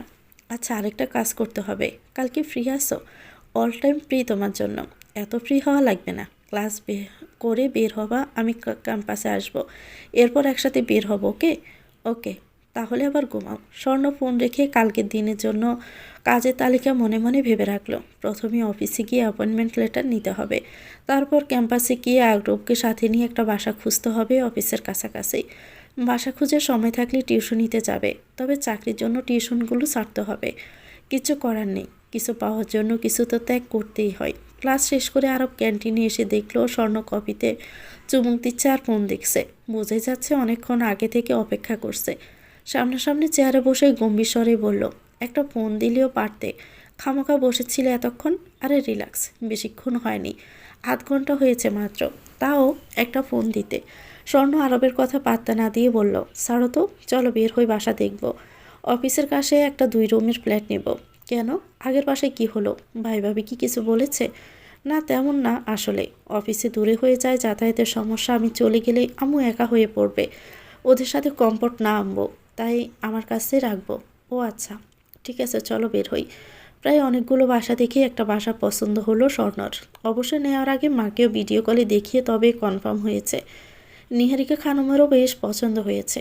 বাসা দেখাদেখি করতে করতে মধ্য দুপুর হয়ে গেছে, ওরা এখনও খায়নি। কনফার্ম করে বের হয়ে আরও বলল, চলো খেয়ে আসি, খিদেই পেটে ইঁদুর দৌড়াচ্ছে। স্বর্ণ হেসে বলল, চলো। খাওয়া শেষে স্বর্ণ গড়ি দেখেছে, এখন বিকেল 4টা, দুটো টিউশনি করিয়ে আসা যাবে। ও আরবকে বলল, তুমি বাসায় যাও, আমি টিউশনিতে যাব। মানে কি, এত ঘুরে আবার তুমি টিউশনিতে যাবে? হ্যাঁ, আমার সমস্যা নেই, বললেই হলো। তুমি কি আয়রন লেডি? কোনো কথা না, বাসায় যাবা, আজ আর কোথাও যাওয়ার দরকার নাই, গিয়ে আমাকে কল দিবা। আরবের কণ্ঠে গাঢ় অধিকারবোধ। আনমনে ভালো লেগে উঠল স্বর্ণের। প্রত্যেকটা মেয়ে চায় এমন একটা মানুষ হোক যে সবসময় তার খেয়াল রাখবে, শাসন করবে, আবদার রাখবে, তাকে আগলে রাখবে। নিঃসন্দেহে আরব একজন ভালো প্রেমিক ও স্বামী হবে, তবে ওর জন্য না, এটা হওয়া উচিত না। দীর্ঘশ্বাস পেলে স্বর্ণ মাথা নেড়ে বলল, ঠিক আছে, বাসায় যাচ্ছি। এই তো লক্ষ্মী মেয়ে, এটা বলে আরব স্বর্ণের গাল টেনে দৌড়ে পালালো। স্বর্ণ হেসে ফেলছে, মাঝে মধ্যে ছেলেটা এমন কাণ্ড করে না। মাস শেষ হওয়া পর্যন্ত কয়েকদিন স্বর্ণ বাসা থেকে অফিসে যাতায়াত করেছে। সারাদিন কাজ করে ক্লান্ত শরীর নিয়ে যখন অফিস থেকে বের হতো, স্বর্ণ তখন দেখতো আরব অফিসের বাইরে পানির বোতল নিয়ে দাঁড়িয়ে আছে। ছেলেটাকে এত করে বলেছে যে দাঁড়াতে না, কিন্তু কে শোনে কার কথা। একদম নিরীহ ছেলের মতো সব বকা হজম করে পরদিন আবারও হাজির হবে। আর কত বকা যায় একটা মানুষকে। কালে স্বর্ণরা নতুন প্লেটে উঠেছে, তাতে অবশ্য ওর ভাই ভাবির মাথা ব্যথা নেই তেমন, ভাবে বরঞ্চ মনে মনে খুশিই বলা চলে। তবে উপরে উপরে একটু ফর্মালিটি করারও কমতি রাখেনি। কাল অবশ্য নিহারিকা খানমকে আরবের সাথে পরিচয় করিয়েছে স্বর্ণ। না করিয়েও কোনো উপায় নেই, ছেলেটা সকাল সকাল প্লেট গোছানোর কাজে সাহায্য করার জন্য চলে এসেছে। স্বর্ণ মুখে বলেনি যদিও, তবে সে ছিল আসুক। ওরা মা মেয়ে মিলে এত ভারী কাজ করতে পারবে না, তার উপর আবার স্বর্ণ প্রেগনেন্ট, সব কিছু মিলিয়ে ভালোই হলো। সারাদিন প্লেট ঠিকঠাক করে বিকেল থেকে সন্ধ্যা পর্যন্ত ওরা 3জন আড্ডা দিল। নিহারিকা খানমের সাথে আরবের কালে বেশ ভাব হয়ে গেছে। আসলে ছেলেটা এমনই, যার সাথে কথা বলে তাকে বশ করে ফেলে যেন। এই যেমন স্বর্ণ অজান্তেই কতটা ঝুঁকে পড়েছে ওর প্রতি, সেটাও নিজেও টের পাচ্ছে না। প্রতিদিন বলে আরবে থেকে দূরে সরে যাবে, সব বলে দেবে, কিন্তু বলে আর কই। বলতে গেলে অদৃশ্য কিছু একটা যেন মুখটা চেপে ধরে রাখে। আজ অফিস থেকে বের হয়ে আরবকে দেখতে পেল না স্বর্ণ। একটু চিন্তিতও হলো বটে, কারণ প্রতিদিন ও নামার আগে ছেলেটা হাজির হতো। তবে আজ কি হলো? ভাবতে না ভাবতেই হাজির তিনি। মনে হচ্ছে দৌড়ে এসেছে। স্বর্ণ সামনে এসে থেমে হাঁপাতে হাঁপাতে বলল, সরি সরি, এত জ্যাম ছিল, এই নাও পানি। স্বর্ণ তীক্ষ্ণ কণ্ঠে বলল, কে তোমাকে দৌড়ে আসতে বলেছে? কেন এত কষ্ট করে এলে? আমি তোমাকে কতদিন বলছি না আসতে না, তাও তোমার আশা লাগবে? আচ্ছা বকা পরে দিও, আগে একটু পানি খাও। আর এই রাস্তা দিয়ে আজকে যাওয়া যাবে না, ঘুরে যেতে হবে, অনেক জ্যাম আজকে, রিক্সা সিএনজি কিছুই পাবা না। স্বর্ণ পানির বোতল থেকে এক ঢোক পানি বোতলটা আবারও আরবের দিকে বাড়িয়ে বলল, তুমি মুখ ধুয়ে নাও। ধুলাবালি আর ঘামে নাজেহাল অবস্থা। আরব বোতলের পানিটুকু দিয়ে মুখ ধুয়ে নিল। তারপর অন্য একটা রাস্তা ধরলো ওরা বাড়ি ফেরার জন্য। বাড়ি ফিরতে নিহারিকা খানম বললেন, তোর ভাই এসেছিল দুপুরে। কেন? স্বর্ণ ব্রু কুঁচকে প্রশ্ন করলো। সুমন নাকি তাকে দেখার জন্য পাগলামি করছে। তুই গত সপ্তাহে একদিনও যাসনি, তাই। কি করবো বলো তো? এই লোকটাকে নিয়ে একটু সহ্য কর, সব কিছু ঠিক হয়ে যাবে। কাল একবার গিয়ে দেখে আসিস। আচ্ছা, স্বর্ণ হতাশ কণ্ঠে বলল। তারপর নিজের রুমে গিয়ে ক্লান্ত শরীর বিছানায় এলিয়ে দিতেই ঘুমে তলিয়ে গেল। যখন ঘুম ভাঙল তখন রাত 10টা। ফ্রেশ হয়ে মায়ের রুমে গেল স্বর্ণ। নিহারিকা খানম বই পড়ছিলেন। ওকে দেখে বললেন, রান্নাঘরে খিচুড়ি আছে, গরম করে খেয়ে নে। আমি খেয়েছি আগেই, তুই ঘুমাচ্ছিলি বলে ডাকিনি। স্বর্ণ মাথা নেড়ে রান্নাঘরে এলো। খিচুড়ি গরম করতে ভাল লাগছে না, ঠান্ডায় খেয়ে নিল। তারপর এক কাপ চা নিয়ে ঘরে আসছে। বিছানায় ফোন বাজছে। স্বর্ণ ভেবেছিল আরব, কিন্তু না, সেম কোম্পানি থেকে এসেছে। ফোন বেজে বন্ধ হয়ে গেলে স্বর্ণ আপন মনে চায়ে চুমুক দিতে দিতে আজকে নোটসগুলো দেখতে লাগলো। একটু আগে আরব এগুলো মিল করেছে। নোটস পড়াশোনা দেখতে দেখতে প্রায় 12টা বেজে গেল, কিন্তু আরব আজকে একবারও ফোন দিল না কেন? ঘুমিয়ে পড়লো নাকি? স্বর্ণ ফোন দিবে দিবে করেও দেয়নি। যখন কাটায় কাটায় 12টা, তখন নিহারিকা খানম ঘরে ঢুকলেন, হাতে একটা বাটি। স্বর্ণের সামনে এসে হাসি মুখে বললেন, শুভ জন্মদিন মা। তেমন কিছুই করতে পারলাম না, তবে এই পায়েসটার একটা ছোট নকশি কাঁথা বানিয়েছি তোর জন্য। স্বর্ণ এক মুহূর্তের জন্য স্তম্ভিত হয়ে গেল। মাকে জড়িয়ে ধরে কাঁদতে কাঁদতে বলল, মা তুমি এত ভালো কেন? আমি জানি না আমি কি করে তোমায় পেলাম, তবে আল্লাহর কাছে অনেক অনেক শুক্রিয়া তোমাকে আমায় দেওয়ার জন্য। ভালোবাসি মা। নিহারিকা খানম মেয়ের মাথায় হাত বুলিয়ে দিয়ে বললেন, পাগলি মেয়ে আমার, নে এবার পায়েসটা খা, আর কাঁথাটা দেখ পছন্দ হলো কিনা। স্বর্ণ পায়েসটা খুব তৃপ্তি ভরে খেয়ে নিয়েছে। কাঁথাটাও খুব সুন্দর হয়েছে। আসলে মমতায় ভরা যে কোনো জিনিসই সুন্দর, ভীষণ সুন্দর। নিহারিকা খানম মেয়েকে প্রাণ ভরে দোয়া করলেন। মা যাওয়ার পর স্বর্ণ ফোনের দিকে তাকিয়ে আটকে উঠল। 40টা কল এসেছে আধ ঘন্টায়, তাও আরবের নাম্বার থেকে। কি হলো ছেলেটার? আতঙ্কে ভয়ে দুশ্চিন্তায় ওকে কল দিবে, তখনই আবার কল এসেছে। দ্রুত রিসিভ করে বলল, তুমি ঠিক আছো? কি হয়েছে তোমার? স্বর্ণর গলায় উৎকণ্ঠা বুঝতে পেরে আরও বলল, আমি ঠিক আছি, তুমি একটু ছাদে আসবে? কেন? আরে আসোই না। কেন সেটা তো বলবে। আজকে পূর্ণিমা, অনেক সুন্দর চাঁদ উঠেছে। পূর্ণিমা দেখার জন্য এত রাতে ছাদে উঠবো আমি? Please please please. আচ্ছা যাচ্ছি। স্বর্ণ নিঃসুপে চাঁদে গেল। পাশাপাশি আরেকটা বিল্ডিং, নিস্তব্ধ ছাদ, কেউ নেই। আজ পূর্ণিমাও না, ছাদের ম্লান আলো। স্বর্ণ বিরক্ত হলো। মজা করার জন্য ছেলেটা এত রাতে ওকে ছাদে নিয়ে এসেছে। স্বর্ণ ফিরে যাবে, হঠাৎই পিছন থেকে কেউ একজন পিসপিসি ওর কানে কানে বলল, শুভ জন্মদিন স্বর্ণলতা। স্বর্ণ চমকে পিছনে ফিরতেই ছেলেটার বুকে ধাক্কা খেল। মুখ তুলে তাকিয়ে দেখলো নিরীহ ছেলেটা মিটিমিটি করে হাসছে, যেন ওকে চমকে দিয়েও ভীষণ মজা পেয়েছে। স্বর্ণের চোখে মুখে বিস্ময়। সত্যি ছেলেটা এসেছে, কিন্তু এলো কি করে এত রাতে? ডান হাত বাড়িয়ে আরবের মুখটা শুয়ে পড়ল। তুমি? আরব ওর বাড়ানো হাতটা ধরে বলল, হ্যাঁ আমি। ফোনে শুকনো হ্যাপি বার্থডে দেওয়াটা পোষাতো না, তাই চলে এলাম আমি। কিন্তু এত রাতে কীভাবে আসলে? ম্যাজিক। আরব একটা দুষ্ট হাসি হেসে বলল। স্বর্ণ চোখ পাকিয়ে বলল, ম্যাজিক তাই না? তাড়াতাড়ি বলো কিভাবে এলে, না হলে কিন্তু চলে যাব। আচ্ছা আচ্ছা বলছি, ঠান্ডা হও। পাশের বাড়িটা দেখছো না, ওটাই আমার বাড়ি। তোমাকে সারপ্রাইজ দিব বলে বলিনি। আর আমার প্ল্যানই ছিল আমার বাড়ির আশেপাশে বাসা খুঁজবো, কিন্তু ভাগ্য এত ভালো, দেখো পাশের বাড়ির ফ্ল্যাটই খালি পেলাম। আর এখন এসেছি চাঁদ টপকে। স্বর্ণ বিস্মিত হলো। ছেলেটা ভিতরে ভিতরে এমন শয়তানি করবে ভাবতেও পারেনি। স্বর্ণ কপট রেগে আরবের বাহুতে চাপড় দিয়ে বলল, কি শয়তান ছেলে রে। আরবের সাথে কেক কেটে যখন ঘরে ফিরল তখন রাত 3টে। ঘরে ফিরিয়ে ফ্রেশ হয়ে শুয়ে পড়ল স্বর্ণ। সকালে উঠতে হবে, অফিস মিস দেওয়া যাবে না। নার্সের টেবিলে বসে ধীরে সুস্থে নাস্তা করছিল স্বর্ণ। আজ তাড়া নেই। রাতে দেরিতে ঘুমালেও সকালে বেশ তাড়াতাড়ি উঠেছে সে। সাথে নিহারিকা খানমও ছিলেন। হঠাৎই তিনি খাওয়া থামিয়ে বললেন, তোকে একটা কথা জিজ্ঞেস করব। স্বর্ণ খানিকটা কৌতূহল মিশ্রিত কণ্ঠে বলল, হ্যাঁ বলো। তোর ক্লাসমেট আরব নামের ছেলেটা তোকে পছন্দ করে? স্বর্ণ নির্বিকারভাবে বলল, হ্যাঁ, কারণ স্বীকার না করে উপায় নেই। আরবের কাণ্ড দেখলে যে কেউ মুহূর্তেই বোঝা যাবে, আলাদা করে বলাও লাগবে না।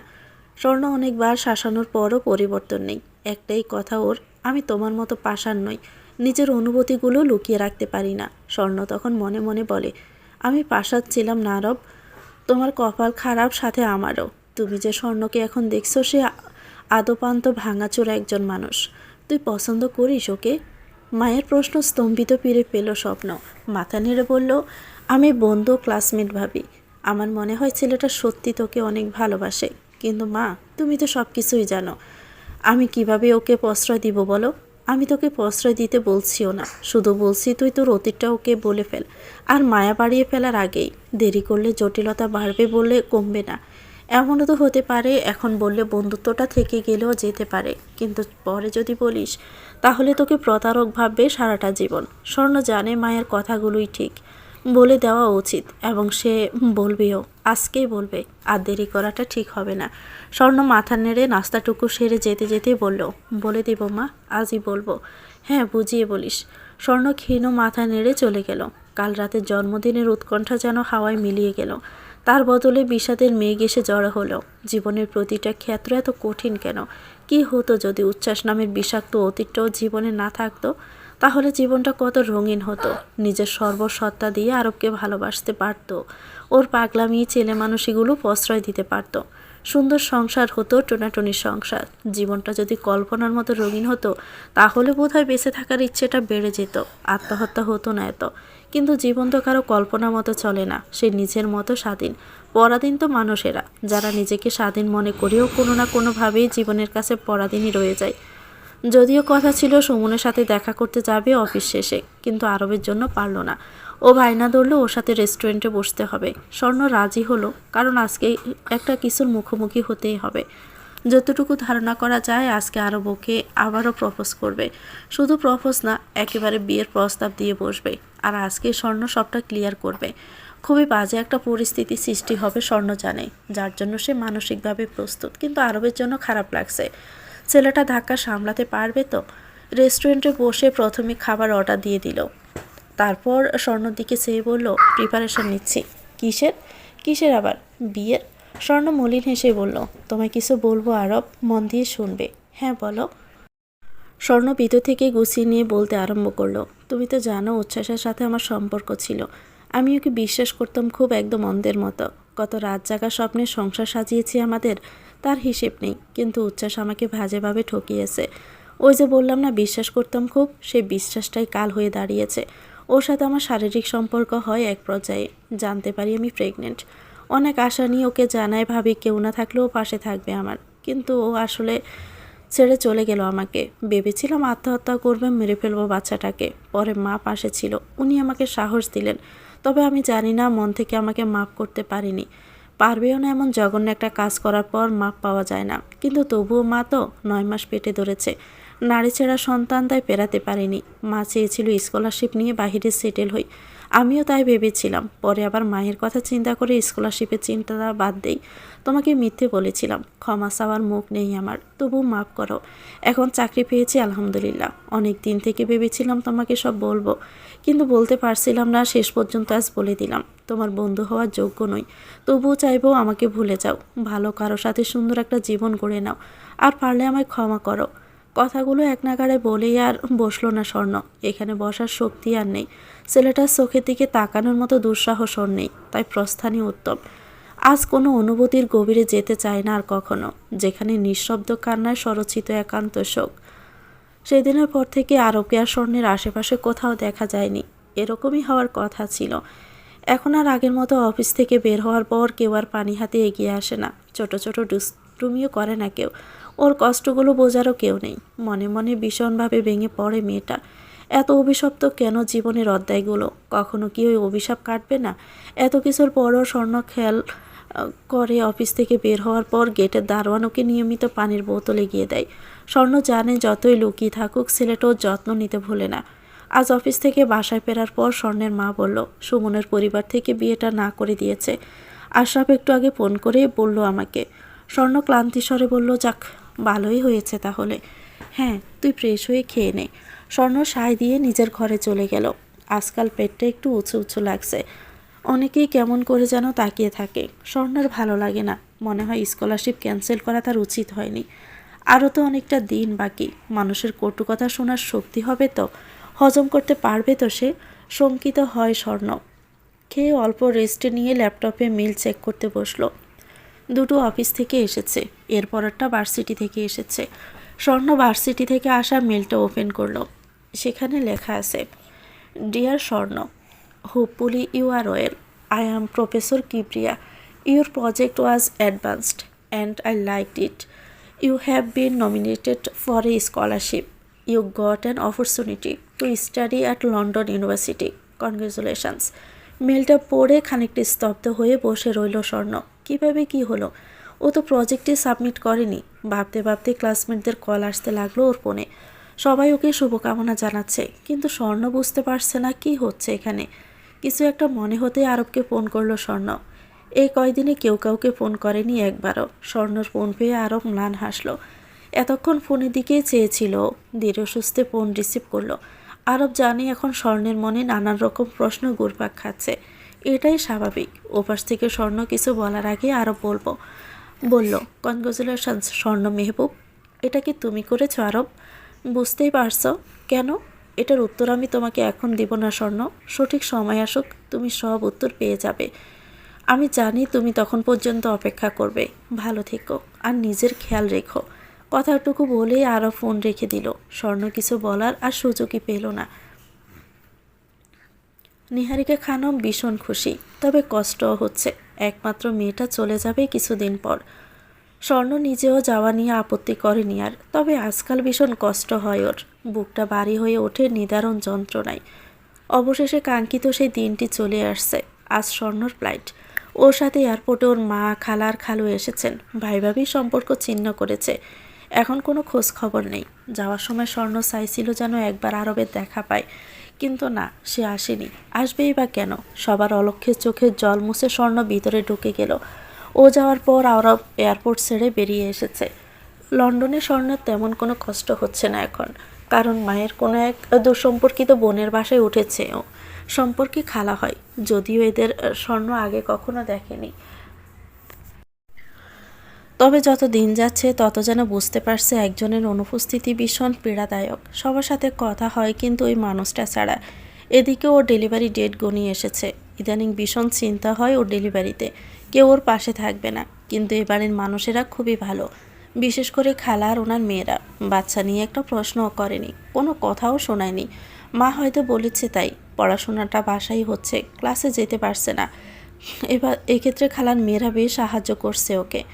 সকালে নাস্তার পর বাসায় শুধু খালা আর ওনার ছোট মেয়েটা থাকে। স্বর্ণ নাস্তাটা উপরের ঘরেই করে, আর নাস্তার পর থেকেই শরীরটা বেশ খারাপ করছে। হঠাৎই স্বর্ণ পেট ধরে চিৎকার করে উঠেছে। ওর লেবার পেন উঠেছে। নিচ থেকে চিৎকারের আওয়াজ শুনে সবাই চলে আসছে। খালার ছোট মেয়ে বন্যা অ্যাম্বুলেন্স কল করলো। একটু পরে ওকে হাসপাতালে নেওয়া হয়েছে। বাচ্চা হলো সিজারে। বাচ্চা ভালো আছে, কিন্তু স্বর্ণের অবস্থা ভালো নেই। আইসিইউতে আছে। খবর পৌঁছে গেল বাংলাদেশেও। ডাক্তারদের অনেক চেষ্টার ফলে 2 দিন পর স্বর্ণের জ্ঞান ফিরল। জ্ঞান ফিরতে ওর বাচ্চাকেও দেখতে চাইল। বাচ্চাকে দেওয়া হলো ওর কাছে। হঠাৎ করে স্বর্ণ খেয়াল করলো কেবিনে 2টো চেনা মুখ ওর পাশে বসে আছে। একজন ওর মা আর একজন আরব। দুজনকে একসাথে এখানে দেখে স্বর্ণ যেন বিশ্বাসই করতে পারল না প্রথমে। দুর্বল হাত ওদের দিকে বাড়িয়ে দিতে দুজনেই শুয়ে ফেলল। স্বর্ণ কেঁদেই ফেলল সাথে সাথে। নিহারিকা খানম মেয়ের হাতে চুমু খেয়ে বললেন, কাঁদিস না মা, তোর কান্নার দিন শেষ। আমরা এসে পড়েছি তোর কাছে। স্বর্ণ জড়ানো কণ্ঠে বলল, মা। নিহারিকা খানম কিছুক্ষণ মেয়ের পাশে বসে বেরিয়ে গেলেন। এতক্ষণ আরব কিছুই বলেনি। স্বর্ণ আরবের দিকে চেয়ে বলল, এতদিনে মনে হলো বুঝি? আরব স্বর্ণের হাত নিজের হাতের মাঝে রেখে ভেজা গলায় বলল, প্রতিদিন, প্রতিটা ক্ষণ, প্রতিটা মুহূর্তেই মনে পড়ে। 1 মাস পর স্বর্ণ এখন প্রায় সুস্থই বলা চলে, তবুও সাবধানে থাকতে হয়। সর্বক্ষণের সঙ্গী হিসাবে মার আরব তো আছেই। হাসপাতাল থেকে আসা 2 দিনের মধ্যে আরবার স্বর্ণ বিয়ে করেছে। বিয়ের তোড়জোড় অবশ্য আরবেরই বেশি ছিল। ওরা এখন লন্ডনেই আছে। স্বর্ণর আরও 2 বছর থাকতে হবে। আরব আর নিহারিকা খানম কিছুদিন পরেই চলে যাবে। স্বর্ণ যাওয়ার পর আরব অনেকটাই বদলে গেছে। পারিবারিক বিজনেস দেখছে, নিজেরও একটা কোম্পানি দাঁড় করিয়েছে। তবে এত কিছুর পরও স্বর্ণের প্রতি ভালোবাসাটা ওর বিন্দু মাত্র কমেনি। আরও মাসখানেক পর স্বর্ণ এখন পুরোপুরি সুস্থ। আজকে আরব আর নিহারিকা খানম ফিরে গেছেন। বাবু স্বর্ণর কাছেই থাকবে। ওরা যাওয়ার পর থেকে কিছুই ভালো লাগছে না স্বর্ণর। গত 1 মাস যেন স্বর্গ সুখে বাস করছিল সে, আর এখন কেমন যেন খালি খালি লাগছে। নিস্তব্ধতা ভর করছে। স্বর্ণ ঘরে ফিরে বিছানার উপর একটা চিঠি পেল। হাতে নিয়ে খুলতেই দেখলো এটা আরবের চিঠি।